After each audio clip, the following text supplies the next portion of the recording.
Hey, everybody, tune in to Recent Tartarians. Recent Tartarians.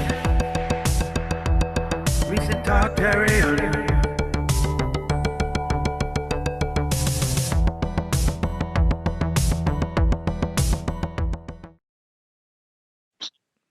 David, can you hear me? Maybe it's Facebook. Well, let me For check. some reason today I can't hear you that well. Can you hear me? Yeah, let me try. I can hear you. Let me see if I can turn Oh, up. now I can hear you. It's okay? Now I can hear you. Okay, cool. Yeah, that's fine. Are we ready to go? Yeah, absolutely. Man, so it's crazy. Last time we talked, things have changed so much. I know you have a new book out. What's going on? The new book is called Napoleon Did Not Exist in several languages. In some languages, it's called Napoleon and the Mud Flood. Yes, Wow. It depends on which language, because in some languages, they don't have a word for mud flood. Yeah, so that's why I just left it as Napoleon Did Not Exist. Mm-hmm. Yes. So that's the latest book. Yeah. Awesome. Well, how are you anyway? I'm What's pretty the latest? I'm pretty good. I mean, the world's getting crazy over here, you know. But I've been doing more and more digging into the stuff that we did last time, and so it was interesting that you brought up Napoleon, because one of the videos we did recently about cannibalism, there's a bunch of articles. I found some Dumas quotes referring to Napoleon as the cannibal who became His Majesty, right? Like, and basically in all these old stories, the cannibal Napoleon, and then from Okay, cannibal to good. majesty. Okay. Now I'm glad you mentioned that. Yes. You'll find a lot of information about that. You'll also find a lot of information about Napoleon the Playboy. There's even, he was like this with women or like that with women. You'll find information about Napoleon being arrogant. He was a killer. He was a psycho, a maniac like Hitler. You'll find information that, oh no, Napoleon was a genius. He was an expert, blah, blah, blah. And the more you get into it, yeah, if you're somebody smart, you will start thinking there's so many different contradicting stories. Who is releasing these stories? Yeah, I mean, like all the stories Yes. about Napoleon. seem Like, for completely- example, you sent me Alexander Dumas. Yeah. Is anybody going to actually go out there and check who is Alexander Dumas? Yes, and then people are going to say, we've got information about Napoleon Bonaparte. Is anybody actually going to open up any books from 1820, 1840? Do we actually have books from that time? Yes, that are about Napoleon Bonaparte, or are they what historians say? Yeah, this is actually from the 1824. Yes. Well, I mean, Dumas Is anybody opening these books up, or they're not? Like, for example, in 100 years' time, I can imagine right now, they're all going to say, coronavirus did this, coronavirus did that. And people are going to open up the books and they're just going to be reading the figures. But anybody who's smart is going to think, I'm going to check what were the figures in Mongolia. Then I'm going to check the Vietnam date of coronavirus and Cambodia. Then they're going to check everywhere and then say, what did the Americans report about the number of deaths in, let's say, Bangladesh and Myanmar and Cambodia and Vietnam? Then they will go to those countries and check the records and check others. And then, do you know what? If anybody who's smart will think, hey, they're all full of garbage. They're all saying totally different numbers and data in a time when the world had internet and everything, and they were supposed to have accurate records. Mm-hmm. This is when somebody will think, hey, there's something wrong here.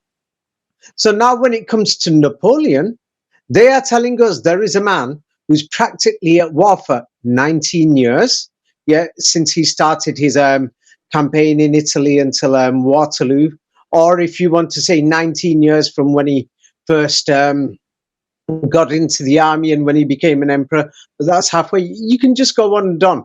So how many of these original books have you looked at, Andreas?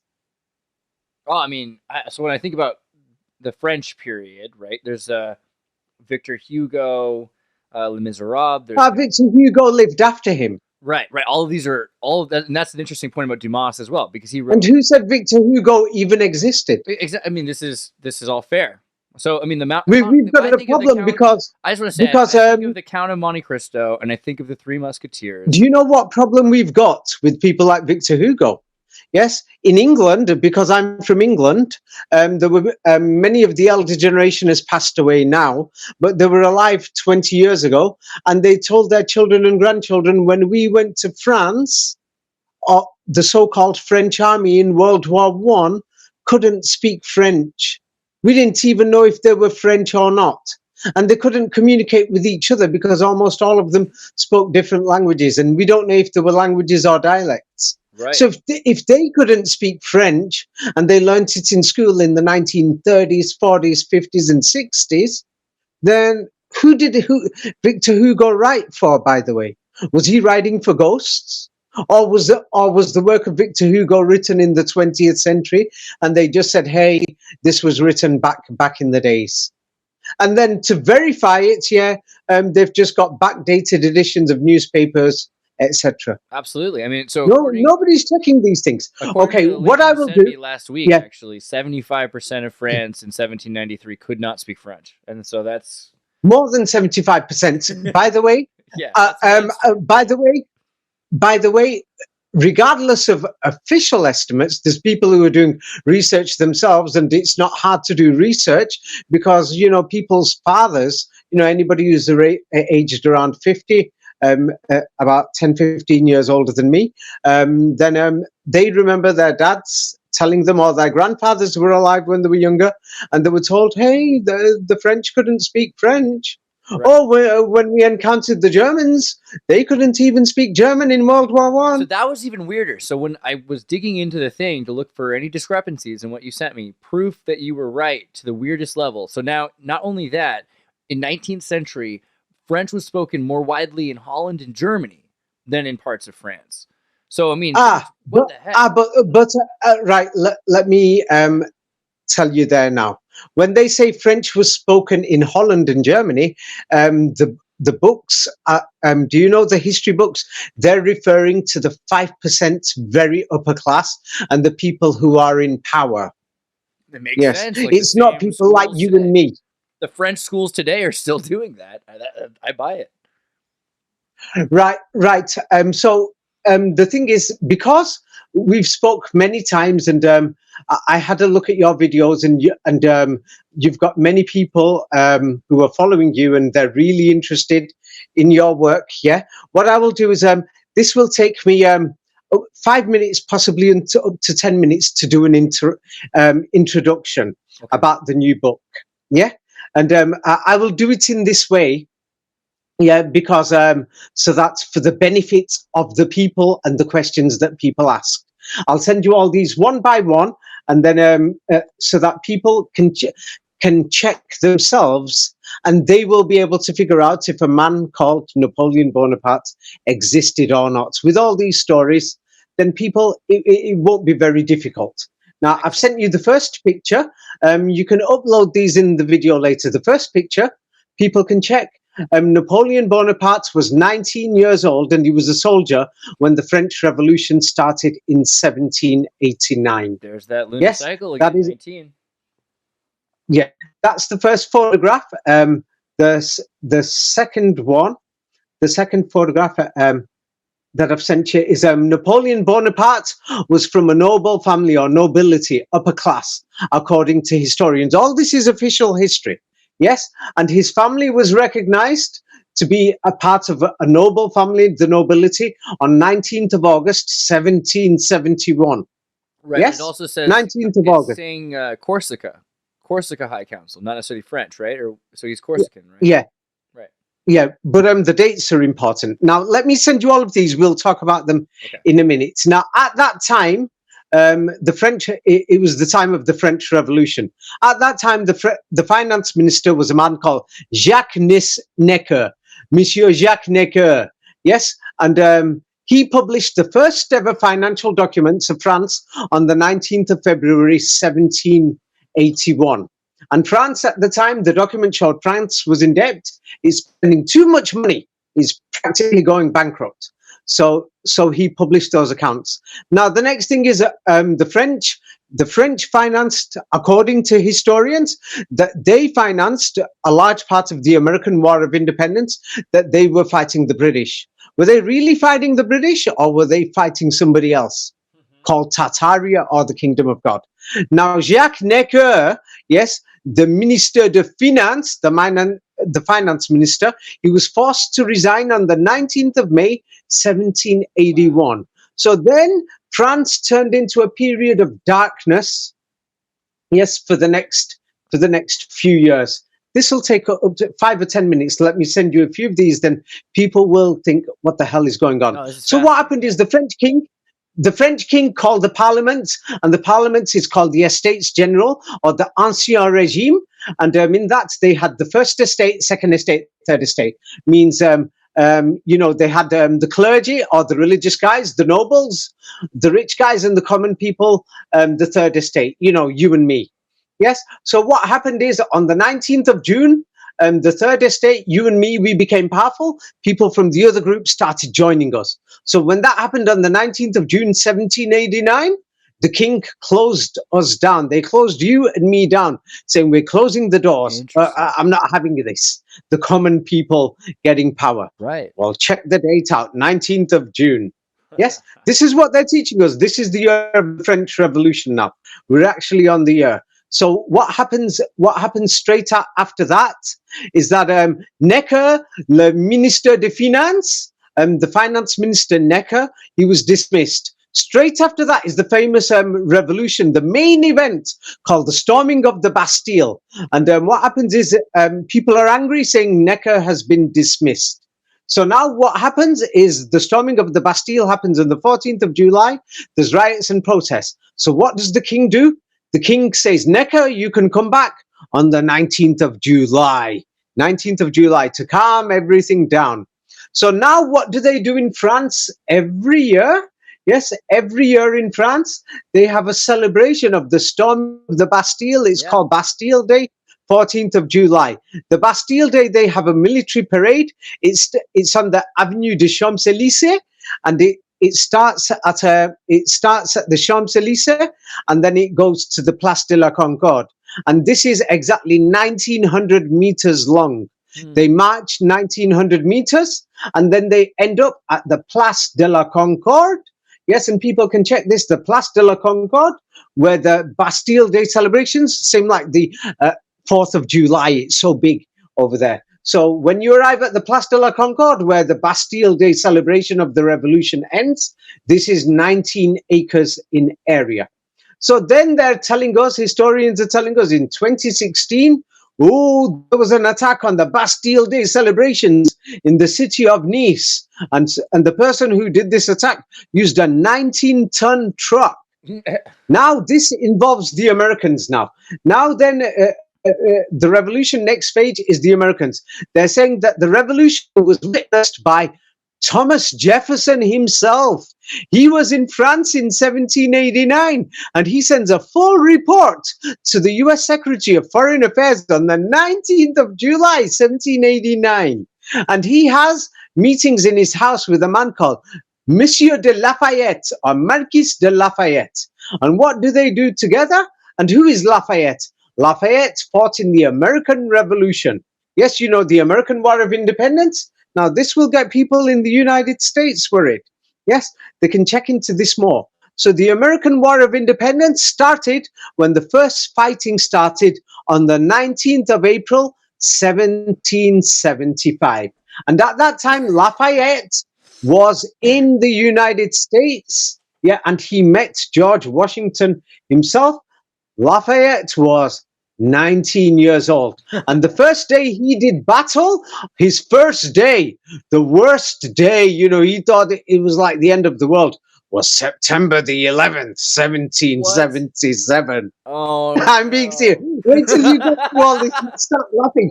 They are telling us this is true history. Gosh. So now So now the next thing is Lafayette and George Washington fighting the final battle of the War of Independence, and America can be free. It's called the Siege of Yorktown, and it happened. And it happened when the Americans had victory and the British surrendered at Yorktown on the 19th of October, Oh, man. 1781. That's Yes, coming the up this end week. of- What a happy anniversary. This is the 19th for us all. Great. Yeah. So wait, let me do this for 10 minutes, then people will get Wait, I have to ask get you the idea. I have a quick question. The Place de la Before that, Concorde- let me finish Concorde this. has the obelisk, right? That's like the Yes, okay. Sorry. Place de la Concorde. Oui. Keep going. Yes. So now Lafayette, he's working together with Thomas Jefferson, and they invent something called Déclaration des droits de l'homme, called Declarations of the Rights of Mankind, or Man. And this is now the United Nations talks about it, and they say it's a great thing. Now, if you speak French, monsieur, en français, in French, we say les droits des hommes, droit. Now, droit is similar to Hebrew and Arabic. Droit, it comes from the word Torat or Torat. Comes from the word right or Torah. Same like the word truth in English. Truth comes from the word Torah, or from the Torah of the prophet Moses. Yes, Torah is an English word. In Arabic and Hebrew, they say Torah or Torah, depending. So now the Declaration of the Rights of Man, yes, is by Lafayette, and he's helped by Thomas Jefferson. But Lafayette, he has to run away from France because they're going to kill him. So he runs away on the 19th of August, 1792. He wants to go back to America, but the Austrians capture him. So now the next thing is, during the French Revolution, the Declaration of the Rights of Mankind, yes, where does it end up? It goes to the French Parliament, or the National Assembly. Wait till you see what's in this Declaration of the Rights of Man. Yes, the draft that Lafayette and Thomas Jefferson and their men prepared had 19 articles. It was presented to the French Assembly on 17th of August, but they examined it on the 19th of August. They started examining it. And then after a few days, they selected only 17 articles. All these things that I've given you, like the last page, they're from serious links, local.gov.uk, unesco.org, Britannia Encyclopedia. This is official history. So now what happens is the French National Assembly, yes, they're going through a headache with the king, etc. They're in Versailles. They decide to move into Paris. They have their first ever meeting in Paris in history on the 19th of October in 1789. Yes, and this is practically the birth of the French nation away from the royal family. So now they say they moved from Versailles Palace because that is 19 kilometers west of Paris. I measured it myself, and it looks like it's 18 kilometers, but they're going to say it's 19. Same like if you open up the BBC or France 24 and many newspapers, they say the bridge that Putin built, even if it's 18 kilometers, they said, no, it's 19 kilometers and it was on fire.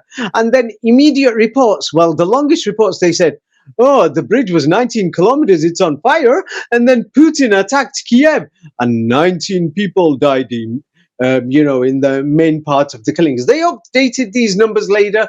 Only a few news channels said something more different. that it's the number 19 than anything. Like that's the part that matters. Let the people decide that. Right. I'm reading out the main points of the French Revolution and Napoleon Bonaparte. I've not invented this myself.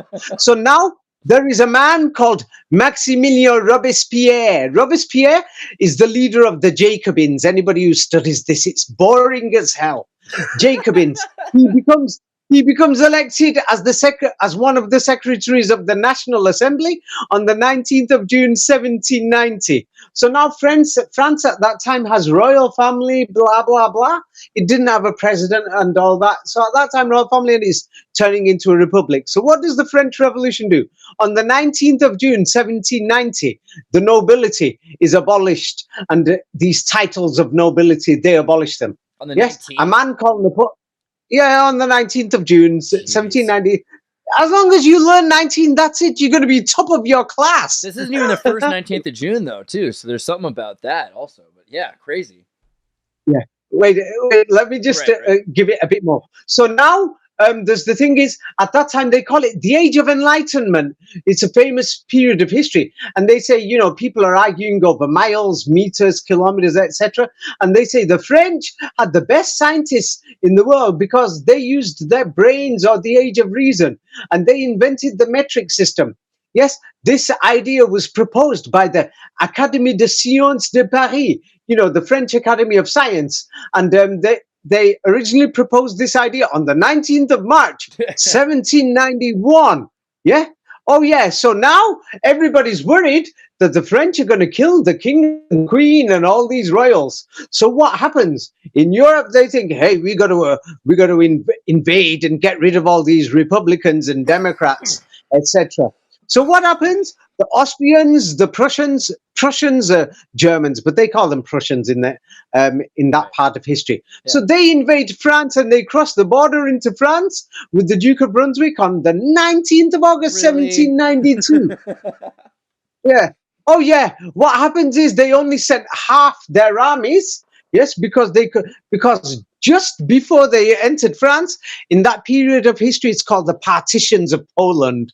They say Poland was a big country, and then Russia started invading it with Austria and Prussia. And Russia invaded Poland that same year on 19th of May, 1792. Wow. They crossed the border at nighttime on the 18th, and they were inside the country by the 19th.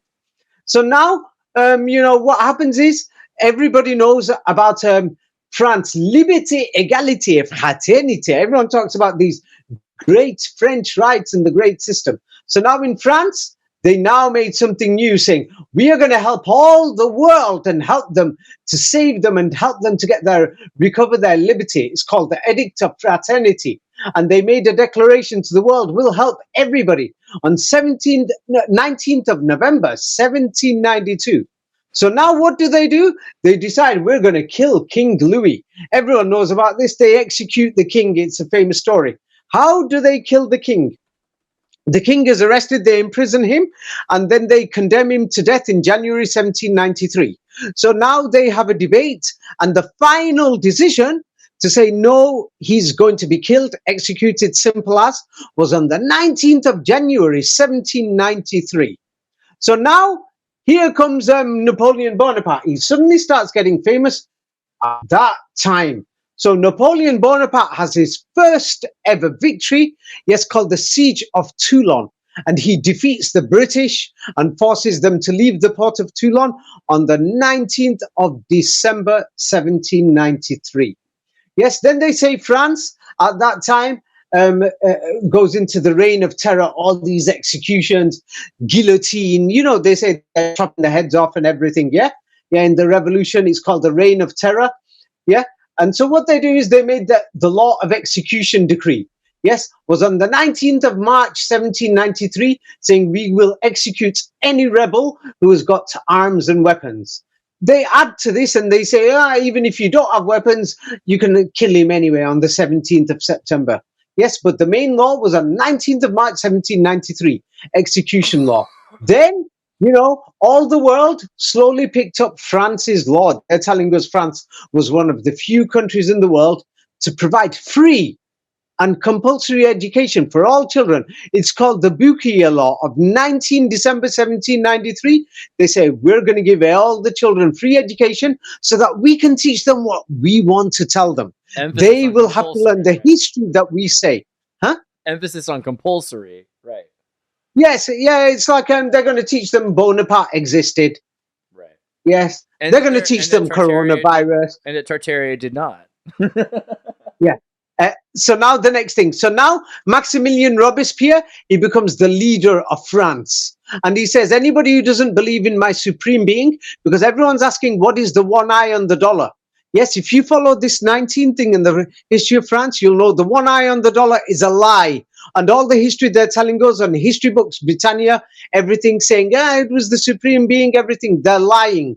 Because now Maximilien Robespierre, who believed in the supreme being, yes, he was the leader of France. Yes, he was opposed by somebody who says you should worship reason, called Jacques Hébert.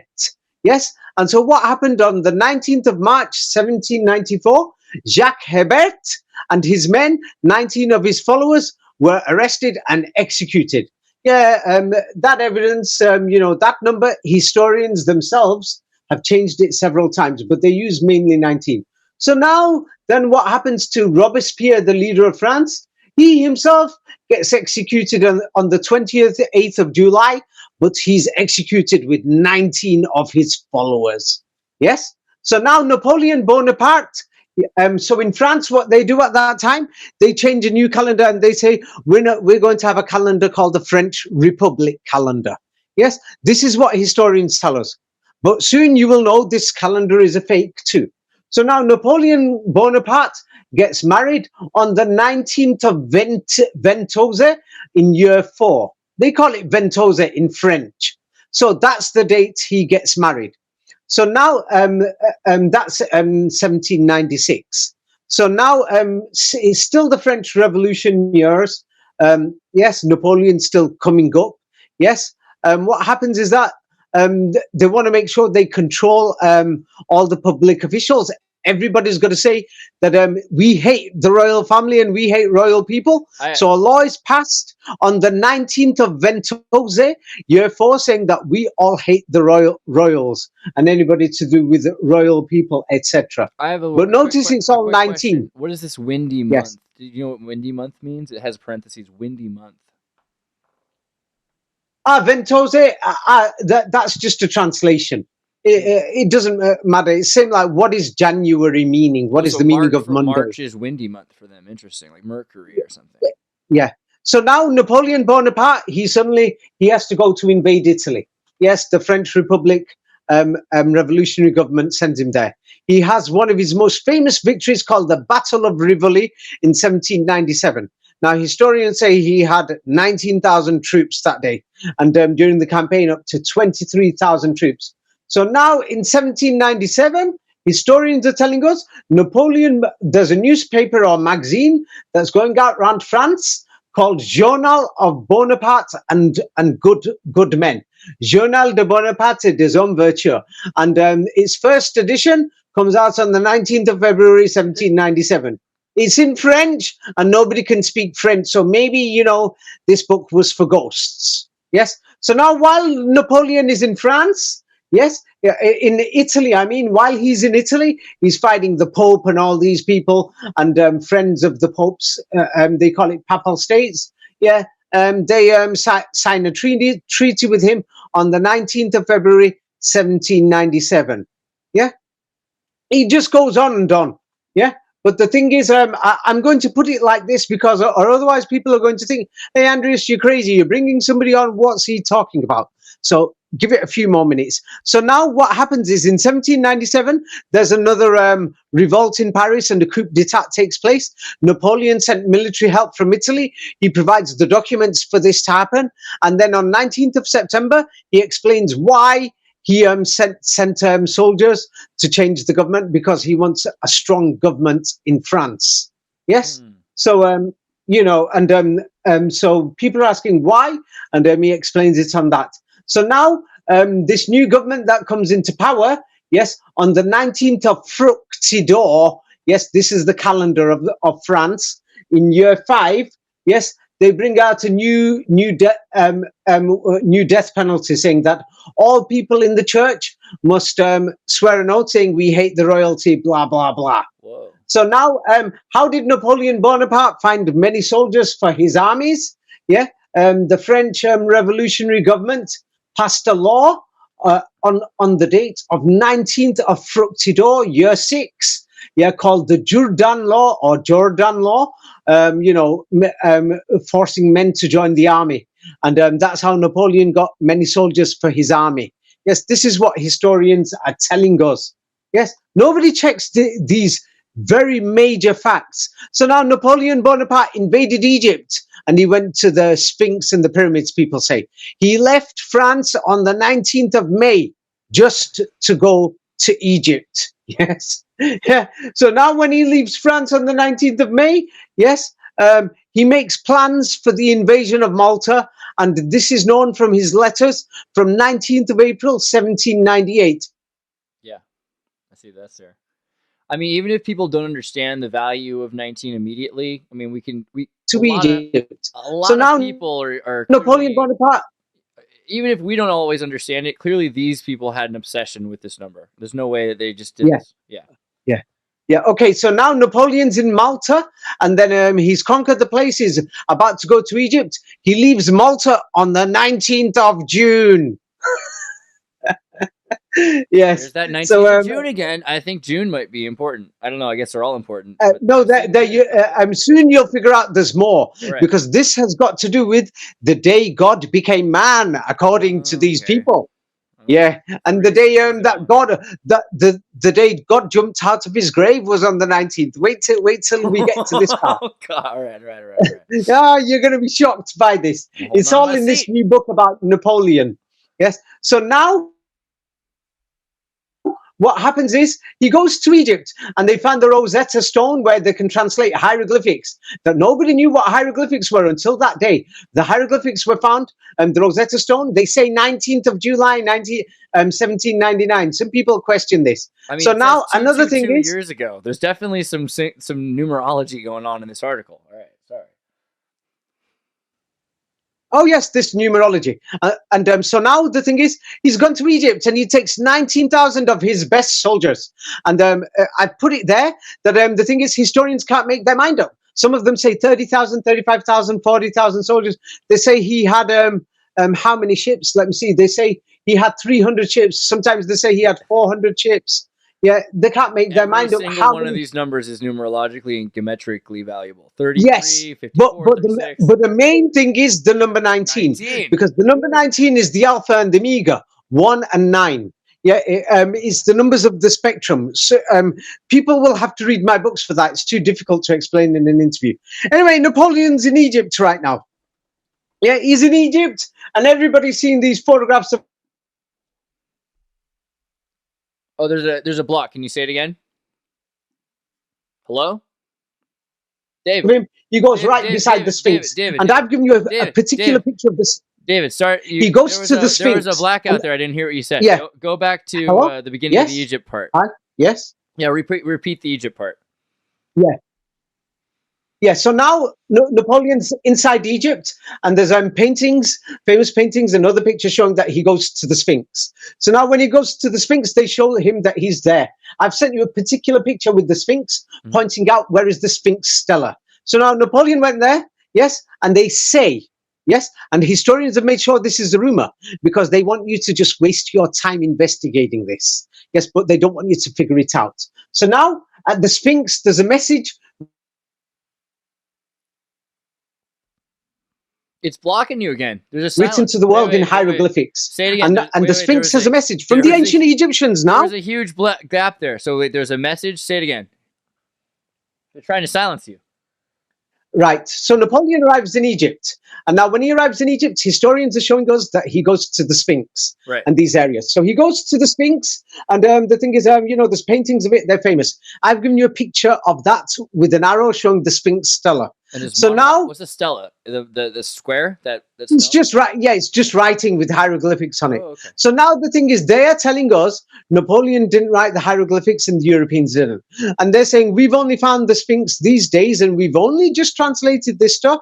And on there, the hieroglyphics has a message to the whole world, and the message is from the 19th day of the Majesty of Horus. 19th day. Oh, this is from the ancient Egyptians. Yeah. Woo! Of course. So now this means ancient Egyptian history. They've played with it. Yeah, I mean, clearly. And Horus, Yes, hours. it's fake. This is why my book on ancient Egypt shows this. So now So now he's at the Sphinx. The Sphinx is 19 meters wide, and they say today the Sphinx is 20 meters high. But they say when Napoleon was there, the place was still buried, and it was 19 meters high and 19 meters wide when Napoleon Bonaparte was there, because it was buried by 1 meter. Okay, so now they say You got blocked again. Napoleon entered the pyramids, but this is just a rumor that these historians give. If he entered, hello. Yeah, there's a weird there was a block there. So you say that Napoleon entered the pyramids? Yes. So now the thing is about Napoleon, they say, and the historians say this is just a rumor and there's no evidence for it. But historians spread the rumor in the first place because they wrote these history books, and historians and their masters who they work for control the media and the press. And they say Napoleon went inside the pyramids and he went to the king's chamber. Now, in those days, the original entrance of the pyramids is on the 19th layer of the masonry. Wow. Yes. Yeah. Oh, so we know that the people who wrote the history are the people who falsified the history of ancient Egypt.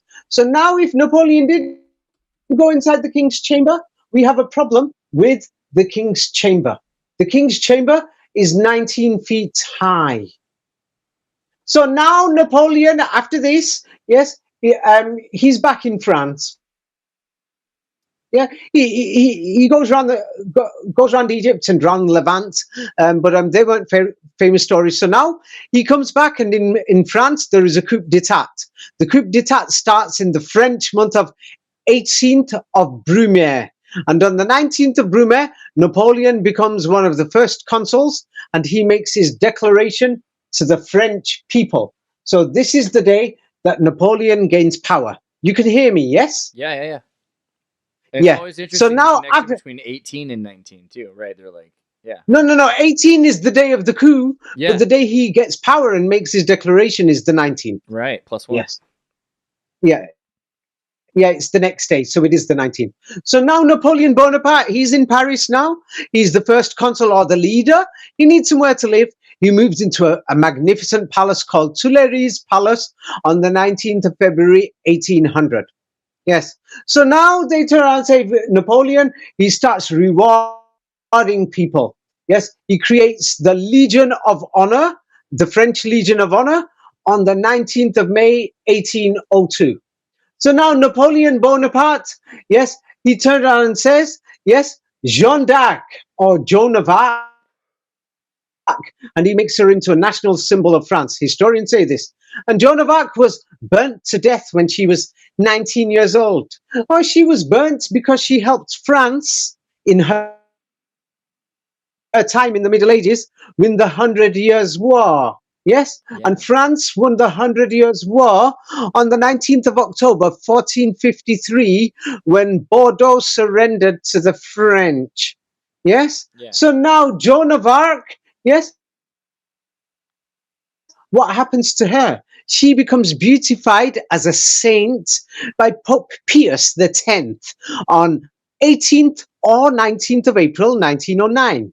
Now encyclopedia.com says it's April the 19th, but Wikipedia says it's 18th. Right. So yeah. now we've got to, so don't worry about that. I'm Many always people convinced are. it's the 19th, and this happens. Okay, many people don't check the original documents. George Washington's birthday is celebrated on the 19th. But anyway, it was the 18th in the old books. They've we'll changed it now. talk about America next time, because today we're focusing on Napoleon. The Yes, 19th don't worry. 19th is everywhere. It's and they do Yeah. this.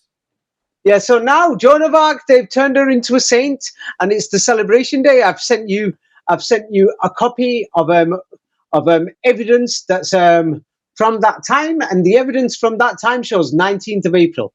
But many historians say this is an error. It doesn't matter, but the documentation shows it's the 19th. But do you know what is even bigger? What if there was no beatification ceremony? Because we don't have any proof apart from photographs from that time, which could mean anything. That photograph could have been taken on any day, same like the history of Napoleon Bonaparte. There's no evidence that any of this happened. They're telling us it happened on the 19th, this and that. We've got no evidence for it. Yes? So now, Joan of Arc, yes, after the church turned her into a saint, yes, and Napoleon Bonaparte made her important, yes, there's a Christian prayer for her called a novena. And the instructions for this prayer is you have to say the Lord's Prayer 19 times. Oh, man. Can you still?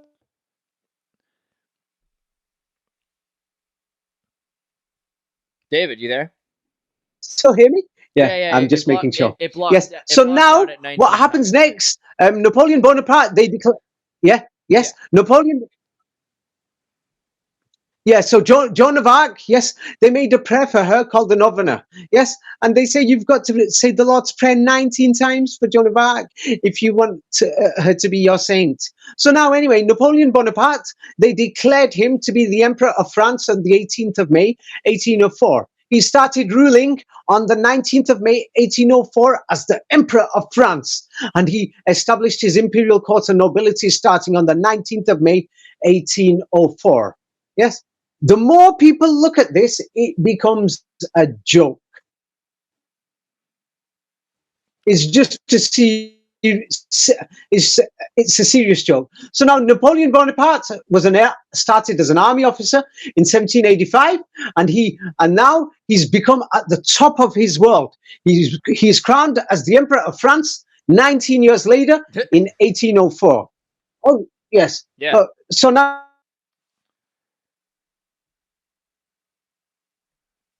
Cycle touring in France, 1804, Bonaparte had himself crowned Emperor of France 19 years after becoming an officer in the French army. At Now, what happens is, now the battle of 1805, and the British are led by Lord Nelson, and he's fighting against the French. Yes, what happened is the French set sail on the 19th of October, 1805. They set off with 33 French and Spanish warships. Well, come on. Yes. Even if you guys don't get 19, you get 33, I'm pretty sure. So that's right. Yes, I'll explain what the 33 is next time, because 33 is linked to 19, but it comes after 19. Many people already know about 33, but they don't know that to get to 33, you've got to go through 19 first. But I'll explain that in another interview if we ever get the chance. Yeah, hopefully very soon. So now, what happens is during the battle, Lord Nelson wins, but he dies. He's fighting on a ship called the HMS Victory. Yes, and the French, they lost that day. They lost 19 ships at the Battle of Trafalgar. Some historians say 20, but the majority say 19. Yeah, sometimes they say 20, so that nobody noticed, but 90% say 19. Anyway, so now let's check out the HMS Victory ship. So now many people from all over the world come to England, and they go to Portsmouth to see this warship called the HMS Victory. Now, right beside that ship, in Portsmouth Harbour, there is another warship there from Britain called the Mary Rose. And this is the Mary Rose and the HMS Victory are the two most important warships in British history. Now, the Mary Rose fought during the Middle Ages or beginning of the Renaissance, and it fought against the French on the Battle of Solent on 19th of July, 1545, and that day the warship was sunk. Oh yeah, the warship had a service history of 33 years, or 33 and a half, and some say 34. But they rounded it off to 33 years, and it was sunk on the 19th of July, 1545. So now this warship, beside Nelson's warship called the Mary Rose, it sunk. But guess what? They find the warship in 1971. Now, when they find the warship, yeah, it's at the bottom of the sea. They bring it out, and they're so lucky. They found 19,000 historical items together with the warship. So lucky. All these are in the museum. People can go and see them. It's genuine history. And because the warship was buried in the sea for hundreds of years, it took them 19 years to put chemical wax to repair this warship. Ooh, 19 years. But now it's repaired. We can go and see it. Now, when many people look for the Mary Rose online, they're going to get confused, because there is another famous warship called the Mary Rose for British history. That's good. If people start checking this, they'll find, David said there was Mary Rose, but it looks like there's another one. Yes, there is. Now, the other Mary Rose, there's a few of them. Now, the second famous Mary Rose fought against the Spanish Armada in 1588. Now, the Spanish Armada had 19,000 soldiers. It was so terrifying. It was a mega serious challenge in history. 19,000 soldiers of the Spanish Armada in 1588. So now the British knew that the Spanish were building the Armada. So now we've got Sir Francis Drake, a very famous person that people learn about in history. He goes to destroy the Spanish Armada 1 year before the Spanish come to England. Yes, 1 year before the Spanish come to England. Wait, let me just send you that one because I've not sent you this one. He goes to fight the Spanish 1 year before they come to England, and the battle where he destroys them is in Cadiz on the 19th of April, 1587. But now some historians, yes, have changed this slightly and say 29th of April, but that's to do with the calendar change, Gregorian or Julian or whatever. But even after the calendar change, many historians, here is a copy of a document from the Dictionary of National Biography. This is a copy from 1885, and it still says 19th of April, 1587. So now the thing is, he failed, and the Spanish Armada comes to England, to the English Channel, and it arrives in the English Channel. Oh no, they're going to invade England. They've just arrived on the 19th of July, 1588. And do you know why they came? Oh, this is very important. Why did the Spanish Armada come to invade England? They are so angry that Queen Elizabeth of England had just executed Mary Queen of the Scots. Mary Queen of the Scots was a prisoner for 19 years. Yes, and then they chopped her head off 19 years later. Oh, but what do we know about Mary Queen of Scots? But why did they imprison her? Mary Queen of Scots, when she was a baby, she went to France. No, she became a queen when she was a baby. She went to France when she was 6 years old, and she returned to Scotland on 19th of August, 1561, a few weeks before her 19th birthday. Now, when she came back to Scotland, she became a threat to Queen Elizabeth I. But why was she dangerous to Queen Elizabeth I? Because Queen Elizabeth I was the illegitimate child of Queen Henry VIII, King Henry VIII, who had these many wives, who married Anne Boleyn. But because, Henry VIII didn't like Anne Boleyn, he had her executed, and he said, this marriage, I don't recognize it, and the children are illegitimate bastards in England. So she was executed on the 19th of May, 1536. You're beginning to see what I'm getting at, yes? So now there's too much. There's too much, and I think it will be unfair, yes, if I say more. But this is in my new book called Tartarian Napoleon. So in some languages, it's called Napoleon and the Mud Flood. In some languages, it's called Napoleon Didn't Exist. And then more about this 19 is in my book called Illuminati Games, and in the book called Ancient Egypt and Ancient Greece. Is in many of my books, yes. But the thing is, it's because some people will say, what has David been blabbering about? What's he talking about? Yes, maybe he's talking garbage. Yes, but today I have presented all the facts so that people can take a look at these facts themselves. And I hope it helps everybody. Yes. I mean, it's so that's that. Well, I mean, looking at number 19 a bunch recently, and it seems interesting for one thing that 11 days have been moved from the calendar. I don't know if you saw the thing about noon at 9, right? I'm so glad that you've mentioned those 11 days. Yeah. Because now when you hear about those 11 days, you're going to think, what the hell, man? What the hell's going on here, man?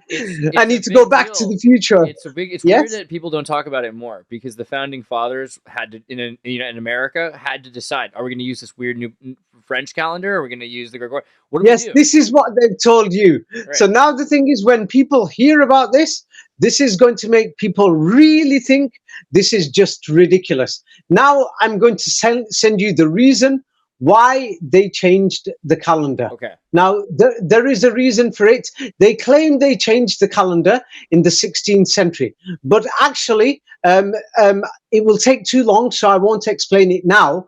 But evidence shows that they really changed this calendar. They changed this calendar only in the last 200 years. Now, according to historians, they changed the calendar.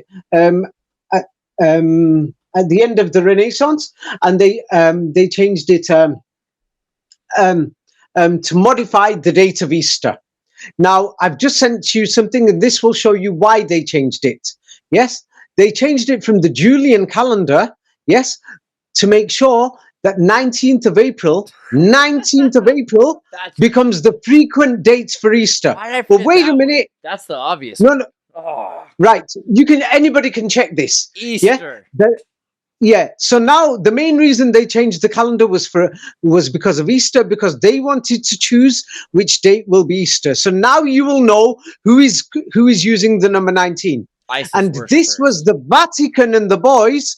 They wanted Easter to be around April the 19th. This is why Easter is now the most frequent date is on April the 19th. Yeah. But now we got a problem with this. Yes. And the thing is, I'll go through this in basic, because many people will find this a bit difficult to understand.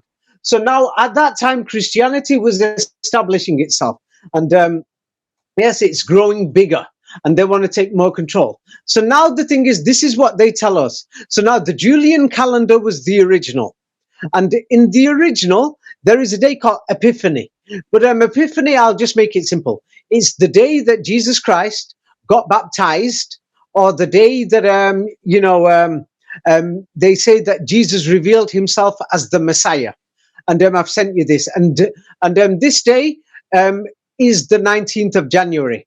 It got changed with the new calendar, and there's a few Christians who didn't accept it, but it was the 19th of January when they say God became man. This is the day that God revealed himself, that he is the Messiah, that he is the Son of God, that he is God, became man in flesh. You see the importance of this 19? And then the day that God died and he rose from the dead, that God came back from the dead, is the 19th of April. You see? And they chose the calendars. They created these calendars. You see? Corporeal manifestation. Yeah. Yes.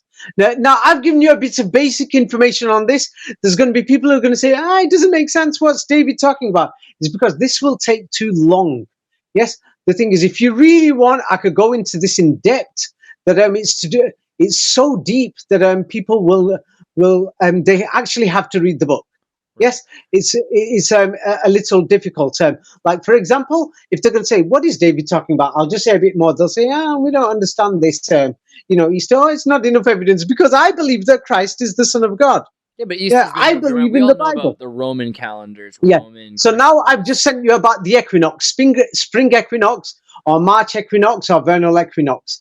Now, before they changed the calendar, this equinox in the north happened on the 10th or 11th of March. Now, after they changed the calendar, yes, the equinox now starts on the 19th of March, or between the 19th and the 21st of March, and that's how you calculate Easter. You see? Yep. And now, how was Easter originally calculated? Easter was called the Passover. And this is why in many countries like France, they still call it Pashal, or in other countries, Pascha, to link with Passover. So now Passover was calculated, originally calculated based on the 19-year Metonic cycle. So now we got a problem in the Julian calendar, which accepts the 19-year Metonic cycle to calculate Passover, which was the original, because the original Easter, was between 19 days, between 21st of March to 18th of April. So on the Julian calendar, even if it wasn't on the 19th of April being the most frequent date, Easter's not on the 19th because they choose it according to their wish, but they made sure that this is the most frequent date, and then they debate and choose the date based on a Sunday, but they make sure it doesn't fall on a Friday. So now, based on the Julian calendar, Easter could only be on 19 days. Woohoo! So now, how did we calculate Easter in the Julian calendar? And it still works. They call it the golden number to calculate the day that God came back from the dead, called the resurrection. And the golden number, you calculate it using the number 19. Oh, and when did they separate Easter and Passover? Because it was the same, supposed to be, a Jewish festival. Yes, they separated it during the Council of Nicaea, and mysteriously they even know the date from 1,600 years ago. They're saying it was on the 19th of June in the year 325. How the hell do they bloody know that? Yeah, it sounds like a joke. And then they say I that remember on like that it was day, yesterday, right? Yeah. yeah, and then the Nicene Creed, that is the day they made their declaration of the Nicene Creed, when they declared war against the Arians. And many people are not realizing who the Arians are. Yes, the Aryans, the Aryan race, many people call it. Or was it a group of people who were the followers of Aaron? Yes, who refused to marry anybody else, who didn't believe in the Torah or in the prophet Moses. And these people, they married amongst themselves. But now they've changed it and said, oh, it's something to do with racism that they didn't marry anybody. No. Yes, they've changed the history to falsify it. But mysteriously, it's 19th of June. Oh, the Emperor Constantine, was it? Yes, who separated Easter from Passover. Oh, let's check this Roman Empire out. Constantine the Great. Yes, Constantine the Great became the emperor of all the Roman Empire on 19th of September 324 AD. Yeah, one of the greatest emperors, after he defeated all the rival emperors. Yes, and he held the Council of Nicaea on the 19th. Yes, and this happened, and Constantine first rose to power as being part emperor of the Roman Empire, not fully emperor. And when he declared the Nicene Creed and separated Easter, that was exactly 19 years after he came to power. And yes, what did Constantine do? Historians say he moved the capital from Rome to Constantinople to Istanbul, Turkey, and he built a new palace for the Roman Empire. This new palace is 19,000 square meters, and it's 33 meters from the hippodrome to the shoreline, because it's on a slant. Oh, yeah, it had to be 19,000. I could just go on and on and on, man. Yeah, and if anybody's going to question, is it true that God became man on January the 19th and God came back from the dead on April the 19th? Well, don't worry. Yes, when you're going to go to church or when you're going to look online, they're going to say, hey, we got all the evidence. Matthew, Mark, Luke, and John, even though we don't know who they are. Matthew, who, Luke, who, John, who. Yes, but we got 5,000 copies of them in the Greek language. Oh, because they're all in the same language and many of them contradict each other. Yeah, and they're full of mistakes and errors and they're not even complete. Don't worry, we've got 19,000 manuscripts of the New Testament. 19,000 in other languages such as Hebrew, Latin, Coptic, etc. Don't worry, there's 19,000. You're going to be okay. Oh, yeah. And where did the Jewish people get the Passover from? Yes, and the Metonic cycle. Yeah, it's based on the Babylonian 19-year cycle, their calendar. Oh, yeah. And when did they apply this Hebrew calendar? The Hebrew calendar was came into effect with the 19-year Babylonian cycle in the year 358, and the Hebrew calendar says that year was in the 41st century, but in the 19th year. Now this means the Hebrew calendar was made by the same people. Yes. So now we've got a problem. So at that time, they had the Jewish New Year called Rosh Hashanah. Now let's check this Rosh Hashanah out. Yes. And the Jewish New Year, Rosh Hashanah, they say Adam and Eve, it's the anniversary of the creation of them. So now when this guy called Rabbi Hillel was around, when he created this Hebrew calendar, yes, Rosh Hashanah, yes, the full moon of Rosh Hashanah, when that happened, was on the 19th of September, 358 AD. Yes, and now this calendar that Rabbi Hillel and his laws have made, yes, that you cannot do Passover according to those regulations found in the Mishnah and the Talmud before the 19th of March every year. So now, then when the Julian calendar was rejected by many people and they enforced the Gregorian calendar, when they changed it, check this out. This is so mysterious. They knocked out 10 days, 11 or 12 or 13 days, depending on how you calculate it. Yes. So now Rosh Hashanah was on the 19th. Yes. of September. This is on a Western calendar. So now when they created the Gregorian calendar on the 15th of October, this happened to be in the same month as Rosh Hashanah, but in the 19th day of that month on the Hebrew calendar. As you can see, they're interconnected. They're together. You see? Absolutely. Wow. Yes. So now the thing is, my books explains all of these.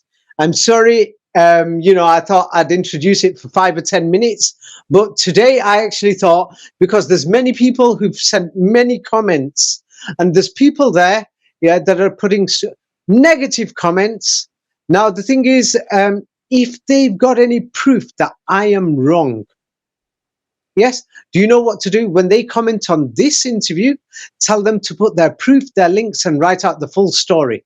I will read it when I have the time, and I will reply and respond in another interview. I've not even nowhere near finished Napoleon Bonaparte. We got diverted at the Battle of Trafalgar. That's all we're at when Napoleon became emperor. I can go through the full thing, and if anybody can say, hey, David, you're wrong, prove it. Prove it. Yes, I'm stating major events, and the thing is, I'm nowhere near anywhere. Yes, and if anybody thinks it's a joke, then so be it. Let them be lost. Nothing to do with me. And the thing is, I've quoted things and I've always given the evidence. And if somebody says I've made these things up, prove it. Prove it. Yes.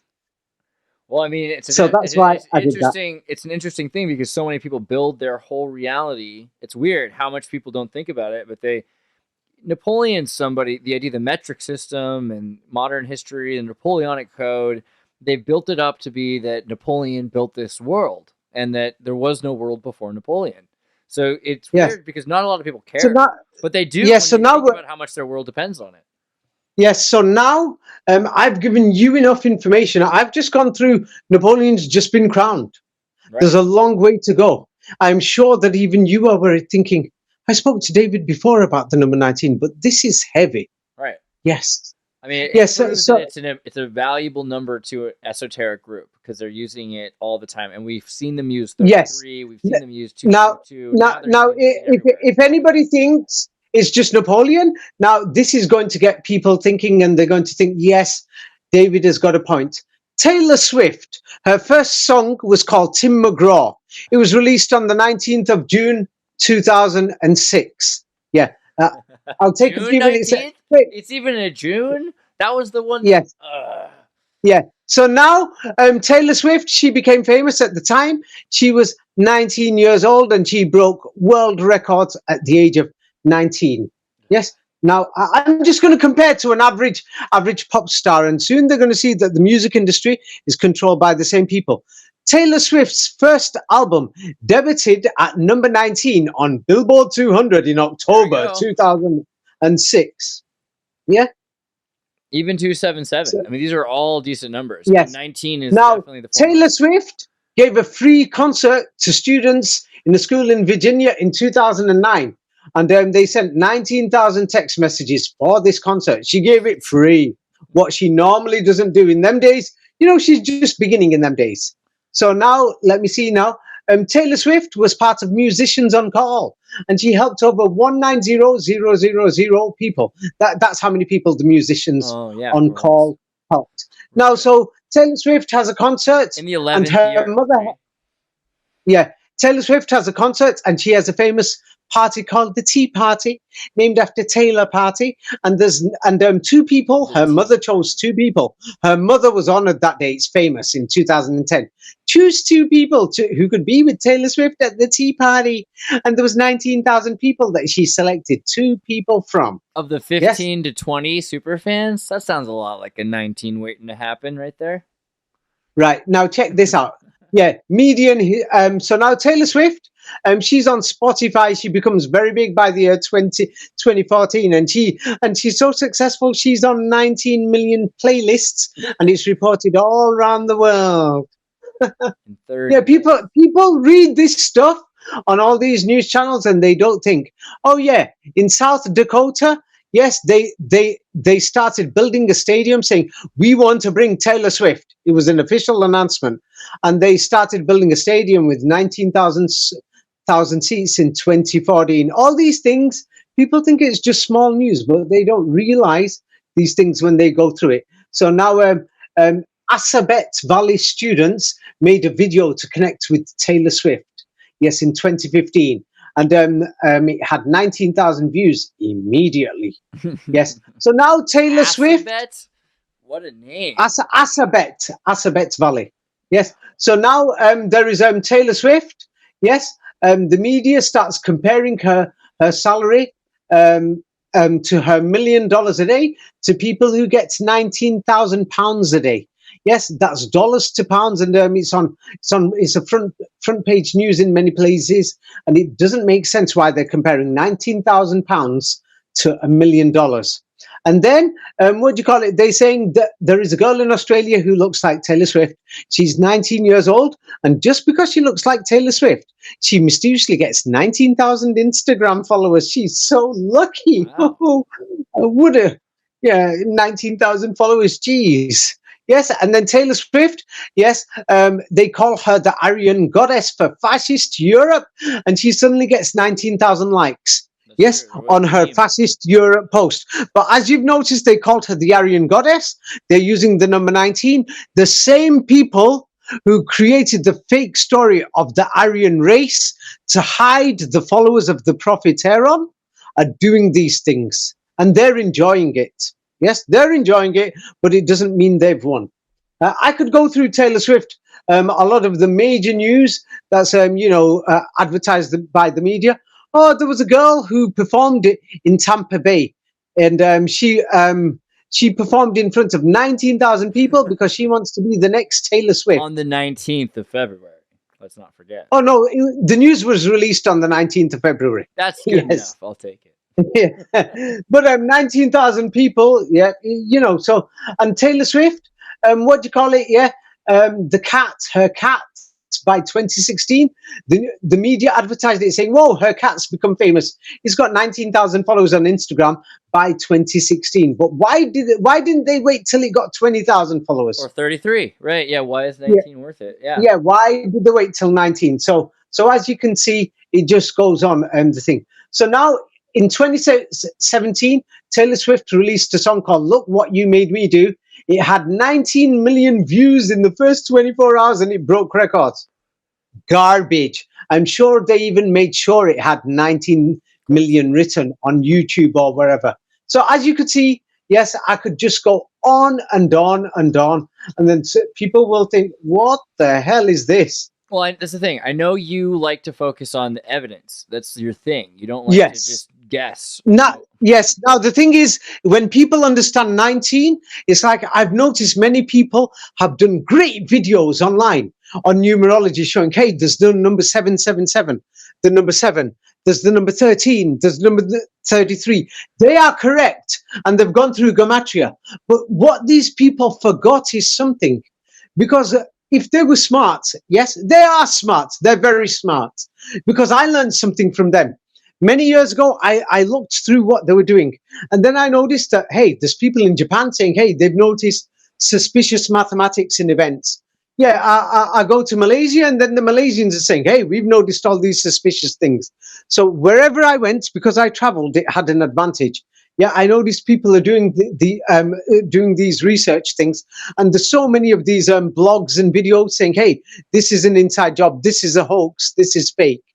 So now then eventually I realized there's a global pattern.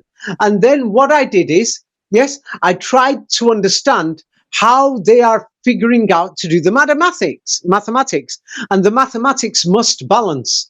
And because I did accountancy and finance, I noticed that in accountancy and finance, you can't get away with accounts without having it balanced.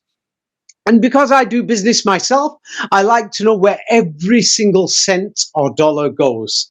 Yes. So because I like to know everywhere where it goes to balance it, it must be difficult. So now if they're using these mathematical codes, yeah, on the numbers, you go from 0 to 9. 10 is 1 0. So you can only go from 1 to 9. Yes. This is the thing. There's 1, 2, 3, 4, 5, 6, 7, 8, 9. So you go from 1 to 9. Every single digit is between these numbers. So from there, you work out the spectrum of the numbers, and then what you've got to do is work from 3 dimensions. Like, for example, what you've got to do is when you're planning a crime, or when you're planning, let's say, a marketing campaign, never mind a crime, a marketing campaign, or a brainwashing campaign, yes, to sell a product, what you will do is think, hey, I want to target the people like this, and the opposition, my competition, will target like this. But I'm going to find a new way, a third way. Yes, 6, 6, and 6, or 3, 3, and 3, right, or a triangle. Now, when you have a triangle, or 3-dimensionally, call it a cube, a 3-dimensional cube. Now, when you have it 3-dimensionally, you've actually got a cube, because what we're looking at, we're living in 3 dimensions, we're not in 2 dimensions. It's not like paper. So in the real world, it's 3-dimensional. So now when you do 3-dimensional, the number 19 works on 3 dimensions. Now, based on those 3 dimensions, you use mathematics, yes, and plan out events and balance it, because only then you can have an equilibrium that you've covered every aspect with the smallest mistakes. And the only mistakes you can have is not in the model or the theory or the planning, but when people make mistakes. Now, I've sent you the cube. Have a look at this cube. It's 3-dimensional, and you've only got 19 spaces. So now the thing is, you calculate from every single angle. So that's why you need 19 to begin with. Tasty. Yes. That you've calculated that if you're on one side of the cube, you've got the opposition on the other. And you've got to be careful just in case there's number 3, or you should be the 3rd dimension, that you've got to plan better than everybody else. So now when I noticed that all these people were doing these number videos, I noticed them, I thought, hey, there's a root or a basis to this. Now, many people didn't understand this. And this is why there's a professor who's a mathematician called Anatoly Fomenko from Moscow State University. And he looked at history, and he was a mathematician. And he said, hey, look at these mathematical patterns and repeats and everything. And he said, this is just a fraud. It's a scam. What the hell's going on here? Yes, half these things are planned and they're organized. And the thing is, half these other events aren't real. They didn't even happen. So, and he managed to, he successfully showed it. But his books are very difficult. But anybody who's got the time and who can make the effort, I recommend people to read his books. Now, the thing is, my books, I've done them in the simplest way. I sent you some books before, so you know my books are very easy to read, that even high school students can read them. Now the thing is, I wrote my books not with the purpose of exposing lies. This is not my original purpose. My purpose was this. Many of my friends used to stop me and say, hey, David, you know many things. Where do you think we're going to go when we die? Hey, David, I'm scared. Hey, David, I get bad dreams. David, I don't understand why I can predict the future. Or David, I dreamt this. So people used to tell me these things. And then when they used to tell me, and people were surprised, I normally had a lot of answers. And they used to think David knows many things. And I hated repeating myself to explain things. Yes? So now in my books, I came down to the bottom line. And the bottom line problem I have is this. Now, this is a very serious problem that I've got, is how did I find out about the number 19? Yes, this is a serious question. Yes. Yes? Can you hear me, Andreas? Yeah. I'm thinking. How do you think I found out? I mean, I imagine just because it appears everywhere. Every time you look at a calendar. Or No. No, the thing is, I've noticed that my books, I've got hundreds of friends on my Facebook, and the thing is, they've read my books, and I couldn't believe it. None of them knew. Hardly anybody, only a few people. Very few people. Yes, and do you know what the thing is? Yes. When I started seeing these conspiracy things, yes, many years ago, I thought, let's look at the biggest conspiracy in the world. Yes, well, I started looking at, and I thought, hey, the Vatican is using this. They're saying that God became man on this day. Oh, then they're saying God came out of his grave on this day. September the 11th, there was 19 hijackers. The Iraq war bombing campaign started on the 19th. Then the troops walked in on the 20th. Man arrived on the moon on the 19th in 1969 on the 19th, and he set foot on the moon on the 20th. Neil Armstrong, the guy after him who set foot on the moon, was 19 minutes later. What's his name? Buzz Aldrin. And there was a third man there that day. He ate oatmeal 19 times on the way to the moon. Yeah. So the thing is, I thought I'll look at the biggest conspiracy in the world. And the biggest conspiracy in the world is there's something there that well, I don't want to say none of us, but the majority of when I say us, I'm talking about people in our side of the world. Not me personally, but in our side of the world, we don't like Islam or the Quran. And guess what? The Quran tells you all this. Yes. This is where I found this information. Interesting. Yeah. The Quran. Yeah. 19. It tells you the world history is a lie. It tells you they're telling lies. It tells you they've invented this history and written it themselves. They've just made it up. They've invented it. And then it tells you that go out there and you will find this information and then you will know for a fact that this document, the Quran, is not an invented document, that it actually came from God. This is what the Quran itself says. Okay. I'm not going to answer for the Quran. It's not for me to speak. I am not the Quran. Like, so everything so when people talk about Islam, it's kind of like when they talk about the Westboro Baptists. There are we can talk about Christianity, but the Bible. I'll make it simple. Andreas, when you said to separate it right now, when we talk about Christianity is not the Bible. Right. The Mormons are one thing, Jehovah's Witnesses are another, Baptists are another, Church of England is another. Now, Islam has got many people. Right. Forget the people. Exactly. I'm talking about a document called the Quran. And there's a lot of math. Now, this document is one of the biggest conspiracies in the world. It's one of the biggest conspiracy documents in the world. Now, all these people have made videos of mud floods, everything, saying, hey, there's been floods here. There's been advanced architecture here, advanced building here. Guess what? The Quran already tells you. So guess what? The Muslims are one step ahead because they've already got this information. Right. Yes. Just by reading one book. Yes. I mean, it's interesting. And the thing is that everyone's saying, hey, Donald Trump turned around and says, I think Islam hates us. Who is us? Yes, Islam hates them, the people in power. I think so too, because it's clear that they're lying about this history. It's clear that they're lying about the technology and the buildings that are advanced all around the world. They're lying. They're telling you that your great granddaddy, he was a monkey, man. Oh, if Jesus' great granddad from the Virgin Mary was a monkey that evolved, how do we know that Jesus had fully evolved that day? Was he still half a monkey? That's the idea. I think Jesus is supposed to be the first fully evolved human out of monkey, right? That's their who said this is what I mean. They created all these stories themselves. First, they invented that they're saying God became a man. Yes. Then they're telling us they did same like September the 11th. Yes. September the 11th, in 100 years' time. Right now, I'm in England. You are in America.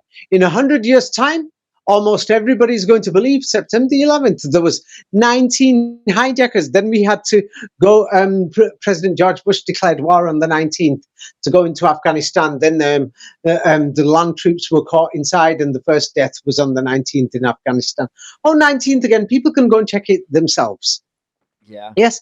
So now the thing is, in 100 years' time, nobody will know. Nobody's going to know. They're going to believe the story that there was a guy called Osama bin Laden who had 19 children, and things like this. They're just going to believe these stories. But the thing is, there's going to be one group of people who are going to still continue with their conspiracies in 100 years' time.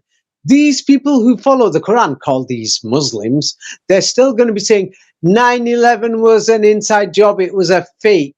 In the same way, they're saying that the crucifixion was an inside job. It was a fake. This is what the Muslims are saying. Now, if they said that before, yes, if anybody studies 9/11 and they study the crucifixion, same like the Virgin Mary's mentioned 19 times in the New Testament, let's just go through September the 11th. I mentioned it a little before, but it's too boring. So because some people will remember it from before, let's talk about the Boston Marathon so-called attacks. Yeah, yeah. This is not Napoleon Bonaparte. So now the Boston Marathon attacks, they closed down the city on the 19th of April, 2013. Yes. Oh. The first major suspect who was caught under camera was on the 19th of April. That same year, 19 again. And then how old were these people, these suspects? They were 19 years old, and all the main suspects for the Boston Marathon attack, all the accomplices were 19 years old. The first clear photographs of these attackers, of the Boston attackers, were taken 19 minutes before the attack. Yes. Oh, yeah, these guys, they made a phone call. You know, the Boston attacker made a phone call for 19 seconds before the attack. Oh, when they shut down the city of Boston, I hope people from Boston, some people will listen to this and then spread the information. They shut down the city and they said there was 19,000 National Guards helping to find the army. And then they say that day there was an expert dog. Hey, little doggy, cute doggy. She became a famous doggy. Her name was Dolly. Yes, and she could detect 19,000 different types of explosives. Oh yeah. And then they took the injured people. Yeah. I'm not saying there was injured people or not. I wasn't there, but it's the way they're reporting the story. They're saying the first injured patients arrived 19 minutes later. Yes, and then within 30 minutes at the Boston BWH emergency department, they said that 19 patients were received within the first 30 minutes. Yeah, and now let's look at the accurate details. From the reports of what happened. They said 23 victims were treated at Boston Medical Center, out of which 19 victims were admitted into the hospital because the others were okay. Yeah, let's just go through this. It starts becoming a joke. Yeah, they told the world that these suspects who got arrested were sent to trial, and there's 19,000 pages of legal evidence and statements. 19,000 pages. Yeah, for the trial. So that's why the trial took a long time. Then they say the Boston Marathon Memorial to Victims was completed on the 19th of August, 2019. Yes, and then they say the what's it called? The Citizens Bank and the RBS Bank Citizens immediately started on 19th of April that it's going to start donating funds for the victims, and they had 19,000 colleagues donate. How very fortunate. Thank you to the 19,000 people who started donating on the 19th of April. Wow. Yes? Yeah. The more people study this, they'll think, what the hell? And then it says, there was one victim, who had leg problems, something to do with her leg. It was a woman who lost a leg, and she climbed a 19,000 foot mountain after the attacks. Yes. Well, there you go. That's how you know you're back in business, right? There's more. Then they made the Boston Marathon Memorial quilt in 2014, and they made sure they made it 19,000 square feet. What? They chose these. Yeah, I'm being serious. Then they turn around and say, there's a guy called Neil Diamond, if anybody knows him, a singer, and he donated all the sales and all the money of Sweet Caroline to the Boston Marathon victims. Aww. Let's see how many copies he sold. He sold 19,000 copies that week. Oh my yes. So he saw for the Sweet Caroline, he donated 19,000 copies. It just goes on and on. So as you've noticed now, now the thing is, yes, so we have a serious problem. How did this Quran know? How did this book from the other side of the world, a group of people that, in our side of the world, many people don't like these people. And this document is already saying all this stuff. The history is a lie. They wrote this, they wrote that, they've lied about this. This is a lie in history, that's a lie. There's been not one flood, but several floods. And it's telling you this happened and that happened. And then it challenges you. And it says, go out there, you're going to find this. I thought, okay, I'll have a look. I had a look and I found it. And the thing is, I've put this in my books. What I've just quoted from is a book called The Alpha and Omega Codes, or the book sometimes called Code 19, depending on the language. Yes. So the thing is, all this information is there. So now the thing is, yes, you only live once. And people are looking for the truth. What are you looking for the truth for? Yeah. Are you looking for the truth, for no reason? Or is it because you're worried that you're going to be in your grave? You're going to die. And there's nothing you can do about it. And if you really want to know where you came from, if there is a God or anything, and if you're going to tell me, hey, we got the Bible, Christ died for your sins. Oh yeah, Christ is God became man on the 19th. He came back from the dead on the 19th. There's 19,000, New Testament copies. Oh, September the 11th had 19 hijackers. Come on. Anybody could smell through it. Yeah. That this is organized, garbage that they've made up themselves. Now, the alternative is the Quran doesn't say much. It's a book that many people say this is a book for conspiracy theorists. It says this is a lie. They're lying. They're lying. They're lying. There was advanced civilizations. They're lying. Go and see. This advanced civilization was there. It got destroyed. You'll find this. You'll find that. They're telling you lies. You're not children of monkeys. They're lying. There was advanced civilization. So the Quran says this, and the Quran doesn't say anything spectacular. It says there was a God. No, it says there is a God, and you are going to meet this God. And it says, be a good person. And the thing is, the Quran says you could be a Muslim, you could be a Jew, you could be anybody good. As long as you're a good person and your heart's in the right place, yeah, you're going to be rewarded. Simple as. Now, if anyone's going to quote modern Islam to me, I don't want to know what people are doing there in the desert or what they're doing in the United States. Different groups, different sects, different leaders, different, religious groups. I don't want to know. Same like I'm not interested what the Mormons are doing, Jehovah's Witnesses are doing, or any of these groups, what they're doing. If I want to know about Christianity, I'm going to look in the Bible and I'm going to see what it says there. Yes. So then after I've had a look, then, this is when I will decide, is this a document? Yes, that's reliable. Is this a document that's got genuine first-class evidence, or is this something that's talking just a lot of codswallop or garbage? Yes. So that's how I will do things. Well, anyway, for Napoleon Bonaparte, we're nowhere near anything. But I just gave examples, Taylor Swift, Boston, It's interesting when I look up 19 in the Quran, because the Quran, it says the Quran code 19. There are people that have done this work through yes, years, right? Right, that's something different. Now, the thing is, if somebody's going to, right, I'll give you an example now. For example, if I start right now to start studying, if I start studying the Sanskrit Vedas now, then I can't comment on it on the first day. It's going to take me a long time. So now when you're going to go online, you have to check the information, verify it.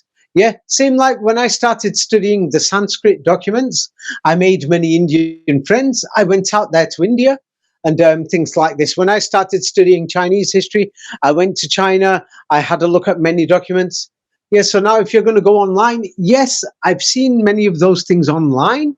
There's a lot of, don't forget, Islam is, or the Quran is, something that this side of our side of the world does not like. That's a fact. And the people in power especially. Yes. Now, if anybody tries to deny that, they're lying to themselves. Yes, they're lying to themselves. So if we look online from this side of the world, thinking that we are going to understand something by just looking at websites in the West, we're dreaming. one thing what to do is I'm doing this myself, that every time I look at the Quran, I consult Muslims and I consult Arabs as well. Yes, or otherwise it's a difficult job. Is because there's that much propaganda out there now. It's so difficult. And the Jesuits were amongst the first people to translate the Quran into many languages. And most of the updates in of the Quran translations were by the Jesuits. So, it's like we got to be careful. Same like the thing is, as I've just shown you, there's so many of these Tataria videos. Yes, Andreas? Right. And guess what? Why are none of them mentioning this 19 thing with Napoleon Bonaparte? And they're quoting Napoleon Bonaparte and these documents as if this is history. Why are they doing this? Have they checked the originals? Have they not thought people are desperate to know the truth? People are spending thousands of pounds and dollars, yes, trying to figure out what's going to happen to them when they die. People are going through depression, they're drinking, they're taking drugs. People are thinking, hey, I don't know what the purpose of my life is. And do you know what? This is why, yes, many of these people, yes, who are putting out information there, yes, and who are not checking things and don't check many facts. They think, hey, I'm just going to put this out there. Yeah, a lot of it, yeah, actually, they've got to think again before they do something without checking things properly. Because I've seen many videos that are claiming that Napoleon Bonaparte went all the way to Moscow and there was a comet there at that time, blah, blah, blah. Yeah, and they'll say, hey, then Russia got burnt out. Maybe this has got something to do with the Mad Flood.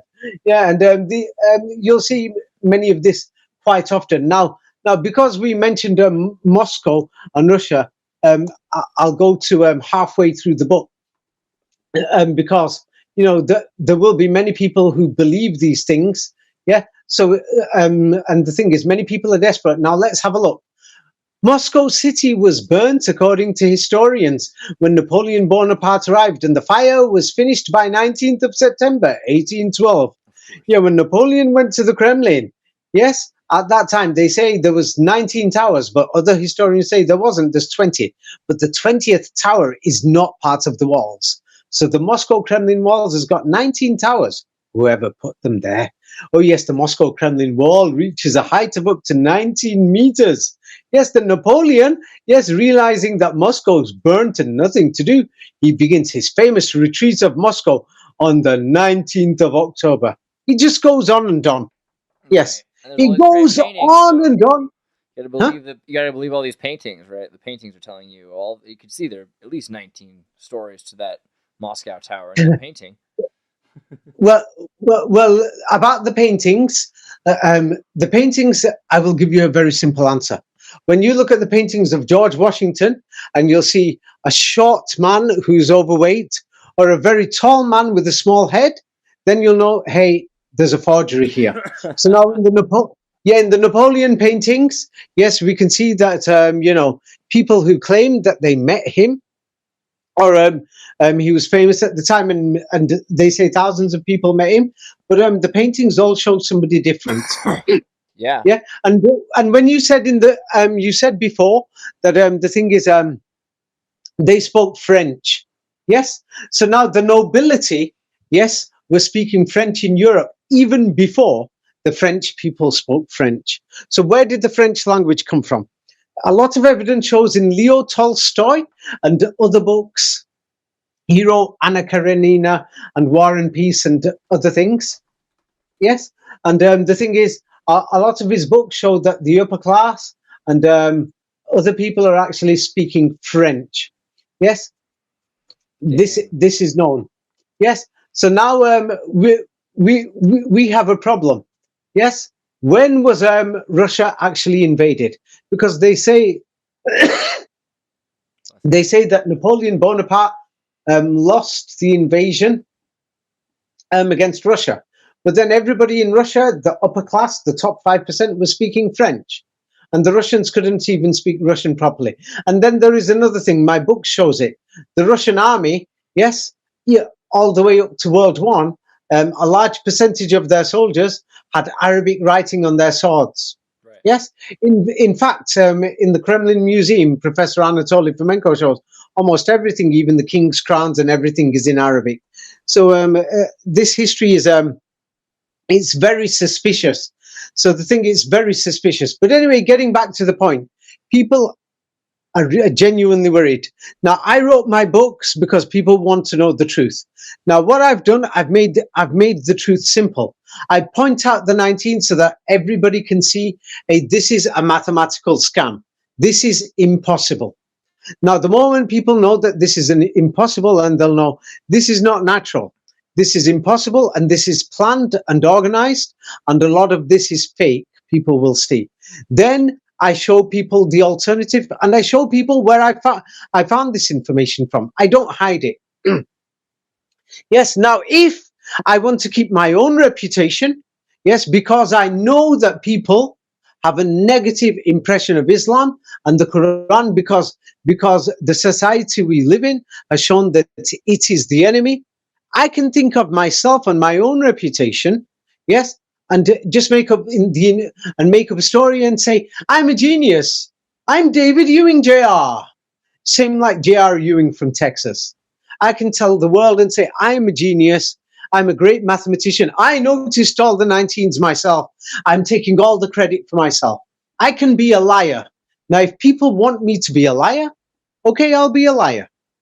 Yeah? And then I'll take all the credit for it. Yes, I'll take all the credit. Same like many other people are doing, they're claiming to be revealing the truth. At least I'm telling people the truth. The number 19. New idea, but yeah, for sure. Yeah. So I'm telling the truth where I found it from. It says in the Quran that there's people there who are plotting and scheming. And it talks about the number 19 and says that you will find the truth through this. It tells you this. That's in chapter 74 of the Quran. Many of the translations are done by Jesuits online. So I recommend people not to trust them. If they know any people who speak fluent Arabic, tell that person to open the Quran and sit down in front of you and tell you what it means. Don't trust online translations, except a few. It's a nightmare. Right. In my books, I've done a translation as near as I can. Yeah. So the thing is, I'm telling people this because people are desperate. People are worried, thinking, hey, what is the reason for why am I alive? What is the purpose? I'm seeing all these things backwards. They're telling, this is we got Arabic, French speaking Russians in a place where Napoleon can't be proven to be found. That's a lot. That's a lot for people. It's a lot, but everybody knows. Yeah, everybody knows that something is wrong. We can find. Yeah. People are not stupid. Everybody knows that there is something wrong with the weapons of mass destruction, and they took the war in Iraq. 19 years. Yes, a war in Afghanistan was another 19 years. Yes, and the war in Vietnam was another 19 years. Yes, everybody knows there is something wrong. Everybody knows that it's a big joke. So now the thing is, if people want to know, yes, maybe the truth is on the other side of the world, on the side of the world that everybody thinks is garbage. Yes, if people are looking down saying, no, that's the enemy, maybe that is not the enemy. Right. Maybe the truth is on that side. Because what is wrong? What is wrong with this Quran? All it's saying is that Jesus Christ was a man. All it's saying is that Jesus Christ was a normal man and he was a prophet, or prophet like a professor, a teacher. What is wrong when the Quran says this?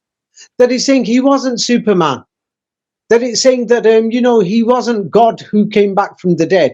He wasn't the Son of God. He is not part of a Trinity. What is wrong when the Quran says, hey, God is God, simple as. And God created the world, and God created the world from nothing. Yes, that's how powerful God is. And the way the Quran defines God, many people in the United States and in Europe are not atheists. They reject Christianity in the Bible, but they believe in a God in their heart, and they say that God is close to them. That's exactly what the Quran says. The Quran says that God is closer to you than your own skin. And God knows you better than you know yourself. Yes. Right. So, I think if so things were actually, the perfect, definition of God, by most people's standards, is actually how the Quran defines God. I Yes. think at most, I think for the most part, people would find that there's no pure truth in their own in their own didactic belief. If everyone shared what they knew, there'd be more truth between the two of them. Okay. Like it's not one or the What other. do you mean by in their own? Most people. I think there's a problem here thinking that Islam would have probably made the world a much better place everywhere if it was the 100% pure truth. It probably has some of the truth, and we have some of the truth, and we have to combine it. Yes, yes, you've got a great point. I'm not talking about Islam here. I'm talking about the Arabic Quran. Right. I'm making this clear. Huge distinction. Yes, I'm separating that book because Islam as a religion is what people are doing. Yes, I'm not talking what people are doing, because I know people who've read the Quran and they've said, "Hey, I'm from Holland. I read the book, but I met some people who live in my neighborhood. They're Muslim, and they told me this is their definition of Islam and what they do. But I read the Quran, and none of this stuff is in that book." You're Yes. right. Yeah, exactly. No, same like somebody can say, "Hey, I read the Bible." Yes, and I've seen Christians doing this, and none of this stuff is in the Bible. Right. Yes. It's interesting also because you pointed out the Uthman Quran at some point, and it's very different looking. It's written in the old style. I mean, it's where Yes. the Uthman Quran. Now the thing is, I mentioned the basics of that. Right. Now that is another long story. It came from Russia, but the history of Russia is very suspicious. Yeah. That Russia used to have its own calendar, and then they changed the calendar under Peter the Great. Anybody can check this. Mm-hmm. Now, Peter the Great, let me just find it. Yes, what did he do? Peter the Great, let me see. He's famous for a lot of things. Peter the Great also did the transatlantic, Trans-Siberian train and telegram line. He gets credit for so many things. Right. Now, Peter the Great in 1699. Are you talking about Catherine the Great or Peter the Great? Catherine's son, Oh, Peter. Catherine's okay. son, Peter. Yeah. He was Okay. Well, Peter the Great of the year 1699. Yeah. Yes. Changed the Russian calendar on the 19th of December, 1699. There we go. And that calendar, historians claim that calendar was 7,000 years old. Now, Peter the Great, he married Catherine on 19th of February, 1712. Wow. So the thing is, the more we go into this thing, at first, anybody who reads my books, at first they read one or two, they'll think, yeah, this is very suspicious. Absolutely. But most people who've read almost all my books, I've noticed that people woke up and they came to a conclusion. And then if I tell them something, people already know. It's because it's like this. Once you know that, coronavirus is a scam, nobody could change your mind. Right. Once you know that the weapons of mass destruction is a scam, that's it. You woke up. Once you know that September the 11th was an inside job, no matter what people are going to say or video evidence they're going to show you, you know that it's a scam. Yes. I mean, Peter so the now Great the is a huge rabbit hole in and of itself. Everything that happened in Russia from Catherine to Peter and the changing of these people didn't exist. Not even Catherine? Oh, wow. I've just shown you Peter. Which Catherine? The first Empress Catherine or Catherine the Great? Catherine the Great, mother of Peter the Great. No, she came after Peter the Great. Oh, indeed. Peter the Great. Hold on. Yeah, Peter the Great came before. Well, we'll focus on the Russian dynasties on another day. Is because today we started about Napoleon Bonaparte. Yeah. So now we've got all these problems. So now when some people have a look online, what they will find is for Napoleon doesn't exist, is the people in power are very smart. What they did was they pretended there was a document from the 19th century that tries to show that Napoleon is Napolo, copied from Apollo, and then they tried to show his generals match this, that, and everything. Oh, yes. That makes the most sense. of Apollo. No, that's what they did. Right. But it doesn't make much sense because anybody who reads It's more reasonable. the story of Napoleon very deeply will say it doesn't make sense. So they did it on purpose. No, I mean Now, the the thing Apollo, is- the Apollo thing. Yeah, that makes sense. No, it doesn't make sense because there is more. What people don't realize, the word Napoleon is two words. Leon in Latin, French, Spanish, English basically means lion. Mhm. And then the word Nabi actually means prophet, the lion prophet. Okay. And then the thing, he was leading the French. And the French, yes, were fighting somebody in the United States to kick them out. And they're telling us that the French fought the British. Maybe it wasn't the British, it was somebody else. And now the thing is, many people have not checked this, but the word French, yes, they say that the language came from Latin, but this is a long story. It's not. It didn't exactly. But they say that after the Renaissance, the Vatican and its allies, they were in Firenze or Florence. Firenze or Firenze. Firen. Now, the thing is, Firen, if somebody reads the Quran, then they soon begin to start to understand. Firen or Firan was the name of Pharaoh who fought against Moses. Okay. Yes. So now his name was Firan. So if Firan in Arabic, so It this ties is all back to the this is to obelisk be, in Paris, right? The French obelisk and the Pharaoh. Oh man. yes, as you've noticed. And then when you said that in Holland they spoke French, not just in Holland. In the 17th, 18th century, the nobility, another thing, did many documents and spoke French in Poland, in Germany, in Italy, in England as well. And the thing is, they helped the so-called American War of Independence or Revolution. Were they really fighting the British, or were they fighting Tartaria or the Kingdom of God? So now the thing is, the Quran gives a totally different history. So now the thing is, why is it giving a different history?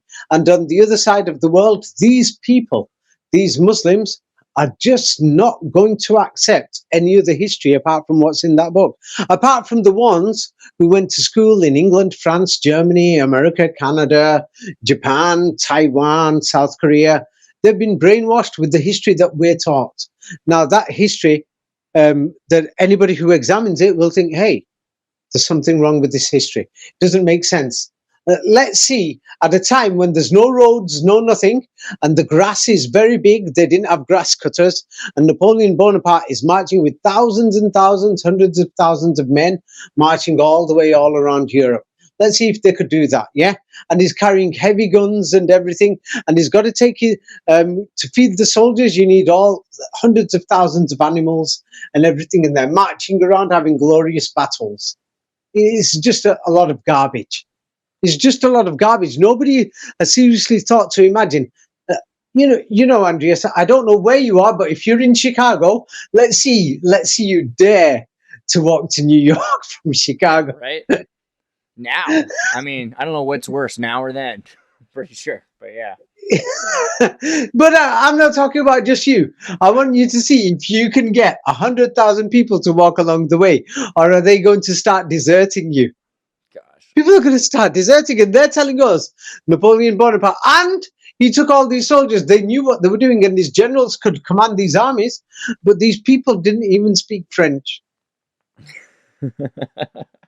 Yes. They probably did by the end of this, or they were dead. See what I mean? Like, you just force the people to change. They're not going to pick up a language while they're marching. Well, how did they do their toilet? There's no roads there. How are they carrying the animals, the guns? Don't forget, the guns were heavy in them days. We're talking about 200 years ago. The bullets, everything.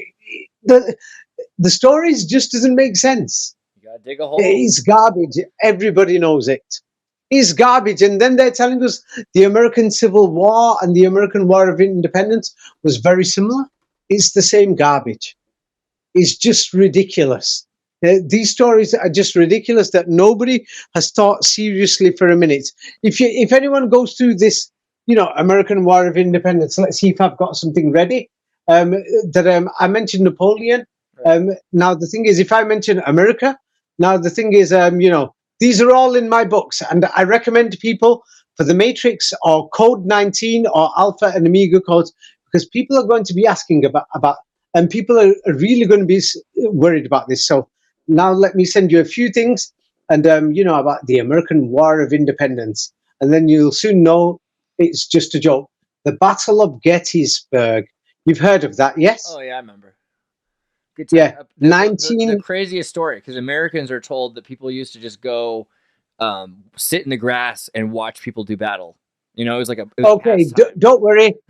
Battle of Gettysburg. Yeah, 19,000 soldiers. There you go. Yes, I remember that too. Back of my mind, I remember that because as a kid, they make you remember these things. 19,000 people died at Gettysburg. Okay. Oh, so they're actually they enforce this. Yeah, they want you to think it. Yes. So yeah, the truth is that's why they called it COVID-19. They're using this number on purpose. They changed the calendar to make sure it was the 19th. Yes, right. 19th century. Yes, it's even a little late. Anyway, yeah. Yeah.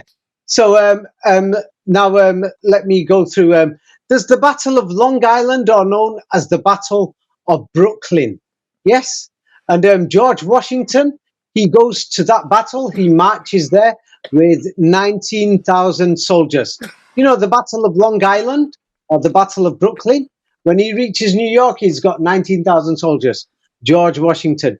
People don't check any of this. And the evacuation of 19,000 US troops from Long Island. Yes, they evacuated 19,000 troops. Yeah, so I've given you that. People can check through it themselves. Yeah, but wait, the Washington Monument, yes, it took 19 years to construct. Yes, and it opened on February 21, 1885. 19 years to construct. The Washington Monument. Of course. Yes. Let's see. The Smithsonian Institute, yes, has got 19,000 skeletal remains. Forget that one. Oh, I don't want to share that yet. Oh, come on. All right. No. All right. No, I'm going to save that for another one. Oh, yeah. The U.S. Civil War declares Juneteenth, 19th of June, for, slavery being abolished or something. Yes. And that Black Lives Matter uses that. All this is described in my books. Oh, that's why I keep freaking out about June 19th. Oh, you got me. Yeah, don't worry about that. All that is in my books. No, that's huge. It shows Malcolm X. June 19th. Malcolm X born on the 19th. I feel so dumb because this is the big in America right now. There is nothing more poignant and talked about than June 19th. Juneteenth is a holiday they're trying to make. They're trying to turn June 19th into the most important holiday in the world because it has to do with slavery and freedom and, the people being free. Okay. June 19th is a day that because you mentioned that, I was going to go to the Civil War, but I'm not going to do the Civil War, yes, but anybody read my books, trust me, it's so big, and I'm sorry I won't do that because I want to go on to June 19 now. Okay. Because the thing is, you are going to think, what the hell? But this is in my books. And you'll soon start thinking, damn, David, even you will want to read my books and you'll be totally worried. Malcolm X. Yeah, let's start with Malcolm X. And what do we know about him? He's awesome. What does it? He better exist. Don't tell me Malcolm X doesn't exist. I won't be able to handle it. Right. Malcolm X, yes. They turn around and say that there's the FBI files on him. Yeah. And the FBI files have got 19 sections. Yeah. 19 sections for the Malcolm X files. That's the second time I've seen 36 also, or third at least. 36. Yeah, now Malcolm X wrote his autobiography while he was alive. He took part in it with Alex Haley.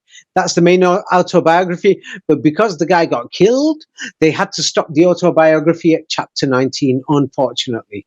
Yes. And Malcolm X, he found out, he told the world that they're going to kill me, they're going to assassinate me. And he announced it to television, to Gordon Parks, on the 19th of February, 1965. Oh, yeah, Muhammad Abdul Aziz, yes, got sent to prison for assassinating Malcolm X. And he's always said, it's not me, I didn't do it. But they sent him to jail for 19 years. And he keeps saying, it wasn't me, it wasn't me, it wasn't me. Oh, yeah, Denzel Washington made the film Malcolm X. Yeah. And they were so lucky the movie got, at that time, it got 19 awards. I could just go on and on and on. Yeah, I'm being serious to you that you will think that this is one of the There it most is. organized, controlled, you know, stuff that's going on. 19 wins Yeah. and 24 nominations, 1823. I mean, it's just everything all at once. It's a lot. 19 wins. Yeah, yeah. So now, let me show you now. So the Black Lives Matter, Juneteenth. George Floyd died on 25th of May, 2020. Right. Immediate reports were 19,000 people watched the video of George Floyd live as he died. Whether it was live or not is another issue. Right. So now Black Lives Matter. Where did the idea come from? Black Lives Matter at school? Yeah. Where did this idea come from? The idea started 19th of October, 2016, Wow. for it to be taught in school. Oh, yeah. So now, according to historians, 19th of June is the end of slavery. I've already sent you that. So now they turn around and say that during the Civil War, 190,000 African Americans served in the Civil War. Yes. The historians say it's about 186,000, or call it 190,000 African Americans. And then they say out of this, 19,000 African Americans were in the U.S. Navy during the Civil War. Yes, there was 19,000 of them. Now, there's the American natives. They were inspired by Black Lives Matter. And they had their first protest on 19th of December, 2014. And it's called Native Lives Matter. Yes?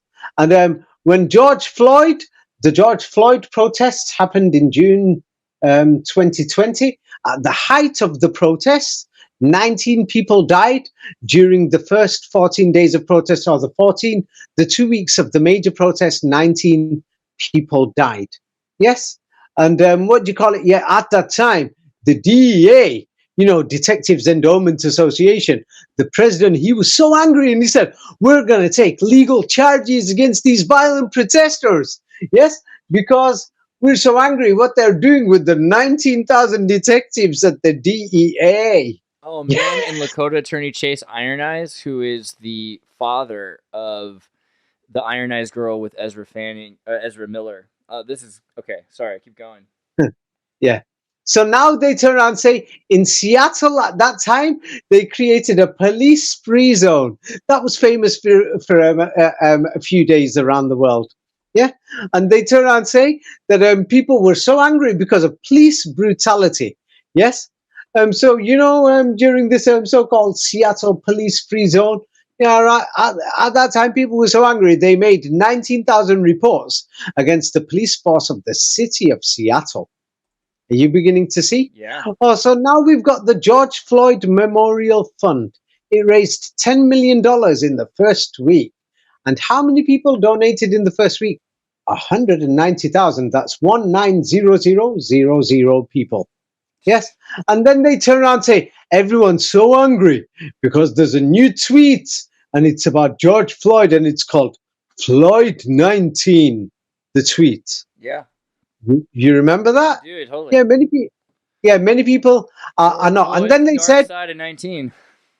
Yeah, then they said there was a major protest in England, and they were so angry because there was an Englishman who kidnapped Africans and sold them as slaves in America, and they had Black Lives Matter protest in England, and they did it because there was this man from England in the 19th century and 18th century, or around that time. I didn't check.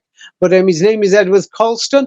But the media and the news and historians say he 19,000 African slaves died because of his trading 19,000. So at that time, you know what they did in 2020? They interviewed people and said, "What do you think is the biggest problem in America today?"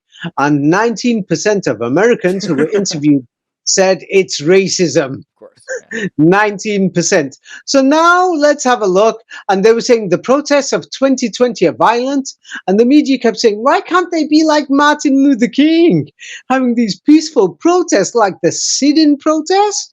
Well, why don't they just follow Martin Luther King? He had the sit-in peaceful protest and they were arrested on the 19th of October, 1960. There you go. October 19th. Yes. Yeah. And then John F. Kennedy, yes, when he became president, yeah, he released Martin Luther King. They say the media teaches this, but the elections are a fraud and it's all a lie. John F. Kennedy, they say he helped to release Martin Luther King. No, they're all on the same side. So what happens is when John F. Kennedy becomes elected, he sends his civil rights bill to Congress on the 19th of June, 1963. Yes? And then, what do you call it? Yes? Martin Luther King has become famous because the Senate passed a bill to make a national holiday for Martin Luther King. Yes? And they passed this bill in the US Senate on the 19th of October, 1983. Yes? And for the Black Lives Matter protest, at that time, there were many, the New York Times and everybody reported it, that out of their protesters, 19% of the people who protested in 2020 were new people, new protesters. Yes? And the Black Lives Matter website that's advertising June the 19th, in 2020, they had 1.9 or 1900 million people visit their website, and these people are on their email list. You're beginning to see it. It just goes on and on and on. There's more. Oh yeah, when people see this, let me tell you, it's so exciting actually. They told the world that Derek Chauvin was the police officer who killed George Floyd. Derek Chauvin was born on 19th of March 1976. Derek Chauvin was a police officer with the Minneapolis Police Department for 19 years. He was born on the 19th, and he was a police officer for 19 years. Can you believe this? Yes. And then the city of Minneapolis, the city council, had to pay 19 million British pounds to the family of George Floyd. Yes. And Derek Chauvin was placed on trial. And the closing day of the trial, the day that everybody's watching it saying, hey, what's going on? What's going on? What's the last day? It was on 19th of April, 2021. And then, the jury had their results out 10 hours later, but that time it was the 20th of April. They kept the show going because so many people were watching. It was a success to brainwash people, to get them to watch all this stuff. But as you can see, yes, that all this stuff is in my books. Now it's up to everybody in the world if they want to carry on and believe in a half the fake history. And the thing is, if you don't like the Quran, that's not my problem. I'm not supporting the Quran or against it. I found this information from that book, so I'm not going to lie about it. Now, I'm scared to lie about it, and because I found, hey, this is something so big. This information is so big, and even you've noticed with the amount of 19s, I've noticed that you would have loved to have had a two-way conversation today. But I noticed good, actually, I'm glad to hear all this yes, information. I noticed that after the first few minutes, you thought, damn, this is a bit too much. This 19 is too much. And then I noticed you let me continue. And Andreas, I know it's going to be a lot of hard work for you to produce this video because there's so many pictures. I've never requested on your behalf, but I'm saying if anybody listens to your video, I hope they give you a donation. It's because I genuinely think that you deserve it. Yeah, because it's very hard work. Yes, well, it's very hard work, and I know it will take you quite some time to prepare this video. Well, yes? I hope people also take the time to go and search out all of your books, because there's just so many amazing books, and you've got 2 more now since the last video. So I'm going to go through the Napoleon one because I think this has to be a 2-parter. I'm going to do all of this, and then in the meantime, we should talk a bit about doing a Napoleon video because there's so much that you've just come up with. It's just too much. Yeah. Same like when I mentioned ancient Greece. I could have talked about the 19 about Greece that day. I didn't focus on it. Or it's just too much that anybody will know. The history of Plato, Aristotle, and the rest of them. It's just fake. It's a garbage. It's just total garbage. Is 19 right now. That connects to that Iron Skies lawyer. That's the daughter of the lawyer for the George Floyd thing. I mean, there's just so many things. Yeah, yeah. It's crazy. There's so much of it, and the thing is, in my books, I've gone through it in detail. Now, the thing is, the purpose. Many people will want to know more information. If you really want to know why we are alive, yes, I don't totally know. I'm not going to pretend and say I know. I'm not going to lie to you and say I know. I don't know. I have beliefs like everybody else. Now, some people will say, am I against Jesus Christ? No, I think he was a great man. Absolutely not right. Yeah, I think he was a great man. But I'm not going to just say, maybe he jumped out of his grave. I don't know that. I don't have the proof.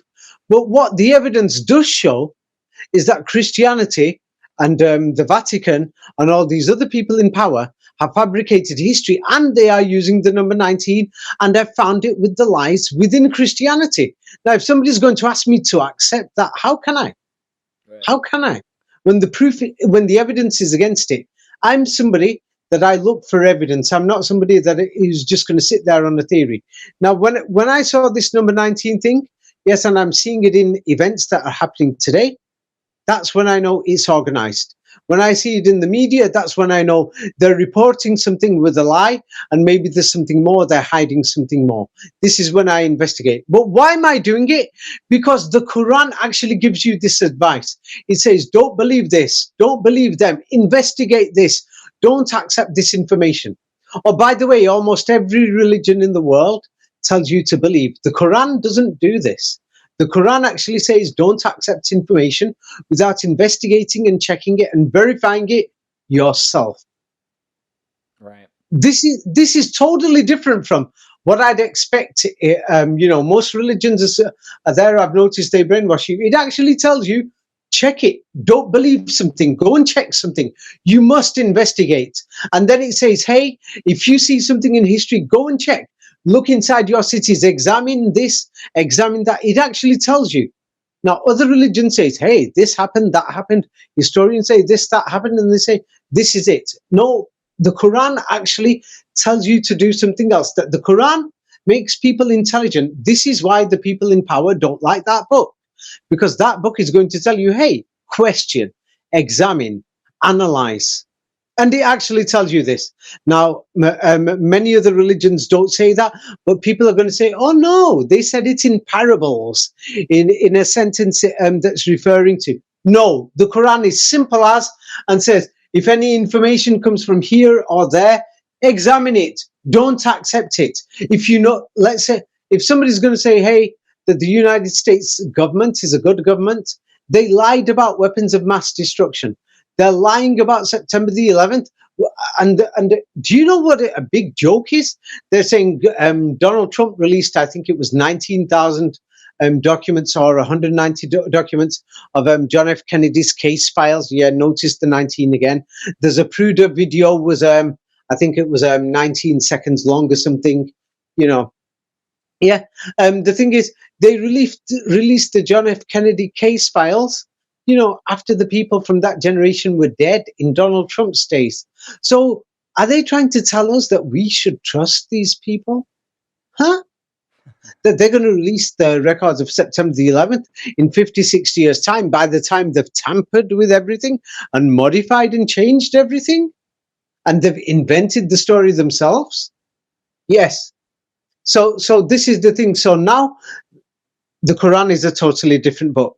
Anyway, let's leave it at that. I'm not supporting Islam or against it. I'm not talking about that religion. I'm talking about that book where I found the information from. Because if anybody is asking, how did I find this information? I've told you, it's from that book. Yes? Well, I hope that people take the time to also go back, because it's funny in terms of synchronicity. The Skull and Bones video we did has 91,000, which is a little inverse. And then we're at 18,000 on the Quran of Ancient Tartaria, which is the Uthman Quran video that we did almost 2 years ago. So I hope people take a time and look into that video too, because there's just so much information about the Quran and what it is as a mathematical book, a historical book. There's a lot to it beyond. Yes, if people are looking for the truth, the thing is, everybody should investigate. Don't believe people. I'm telling people, don't believe me. Maybe I got the information from aliens. Maybe I'm speaking to aliens in a spaceship, and they've come from Antarctica. You're Yes, not saying maybe. that, but who's to say it's not? You know what I mean? You don't know. We don't know. Yes. Look into it who's to say? yourselves, everybody. Exactly. Yeah. That's the way to do it. Yes. David. Okay. it's Okay, wonderful to Andreas. have you. Let's Thank you leave again. it at that. I'm sorry that today we didn't manage to have a two-way conversation because I noticed you suddenly went quiet as I was giving more information. I felt that you wanted me to actually It's come important. out with this more, that I could feel that you're totally surprised. It's important that we cover this stuff, and if we want to get to the next thing, we got to go through it in solids. There's too much to put into a video. It's all in the books anyway. Right. All right. It's all in the books. So if anybody's going to say, hey, this is flimsy, it's not enough, like how Danny DeVito says in the movie Johnny Dangerously says, I got evidence, I've got this and that. And Danny DeVito, he's cool. He says, it's flimsy, it's not enough. That's the point. Go read it, everyone. They're quick. Yes. You can get through Instead this of turning around and saying, hey, this guy said this guy said that. It's like one person I noticed when they said, hey, this guy said Hebrew is a dialect of Arabic, and he's saying this and that. Do these people even know what a language is? Did they ever spend time in Peru with village people that people from one village don't understand the next village? Are they speaking different languages or dialects? And what is the definition of a dialect or a language? Man, I got so confused trying Do to these speak people Spanish. even know? How many languages do these people speak? So the thing If is, you go to many try to speak people. Spanish in Argentina and they do the ja sound instead of the ya sound, it'll confuse you. You know? Yeah, does that mean it's a different language, or is it just somebody's pronunciation? Right. So now the thing is, if I turn around and said something is a dialect, now the definition meaning of a dialect and language based on the context of the conversation, there's several meanings to every single thing. Now the intelligent person will understand. The argumentative person who cannot see the overall general point is going to, just be argumentative, the difficult person. But one thing is, yes, I'm sure that anybody who saw that, who goes through this video today, I've just given a basic introduction on Napoleon Bonaparte. Even we've just got to the day that the guy is crowned as emperor, and he's nothing but 19 in the major events. They've made sure that the number 19 stands out in a major way. And I've given too many examples of other events in history. So there's something going on. And if people want to know, there's my books. And if they say they don't want to read my books, okay, there's that book called the Arabic Quran, the Quran. Go and read it. Go read it yourself. If you want to know. Yes. Simple. Also, Simple. anybody who is English isn't their first language, no excuse. David's books are in every language I've ever heard of. There's many languages, yeah. They're translated every direction. So if you want, and I've written the books to be high school standard English. Right. It's basic English so that anybody can translate it on let's say Bing Translate or Google Translate. Yeah, hand these to your kids. People can read this. That's the point. So yes, yeah, that's something, a good point you've made there. Yeah, I know some people who've actually done that. Anyway, Andreas, let's leave it at that.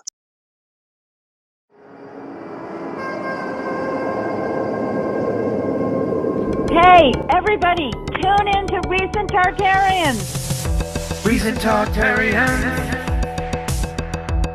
Recent Targaryens.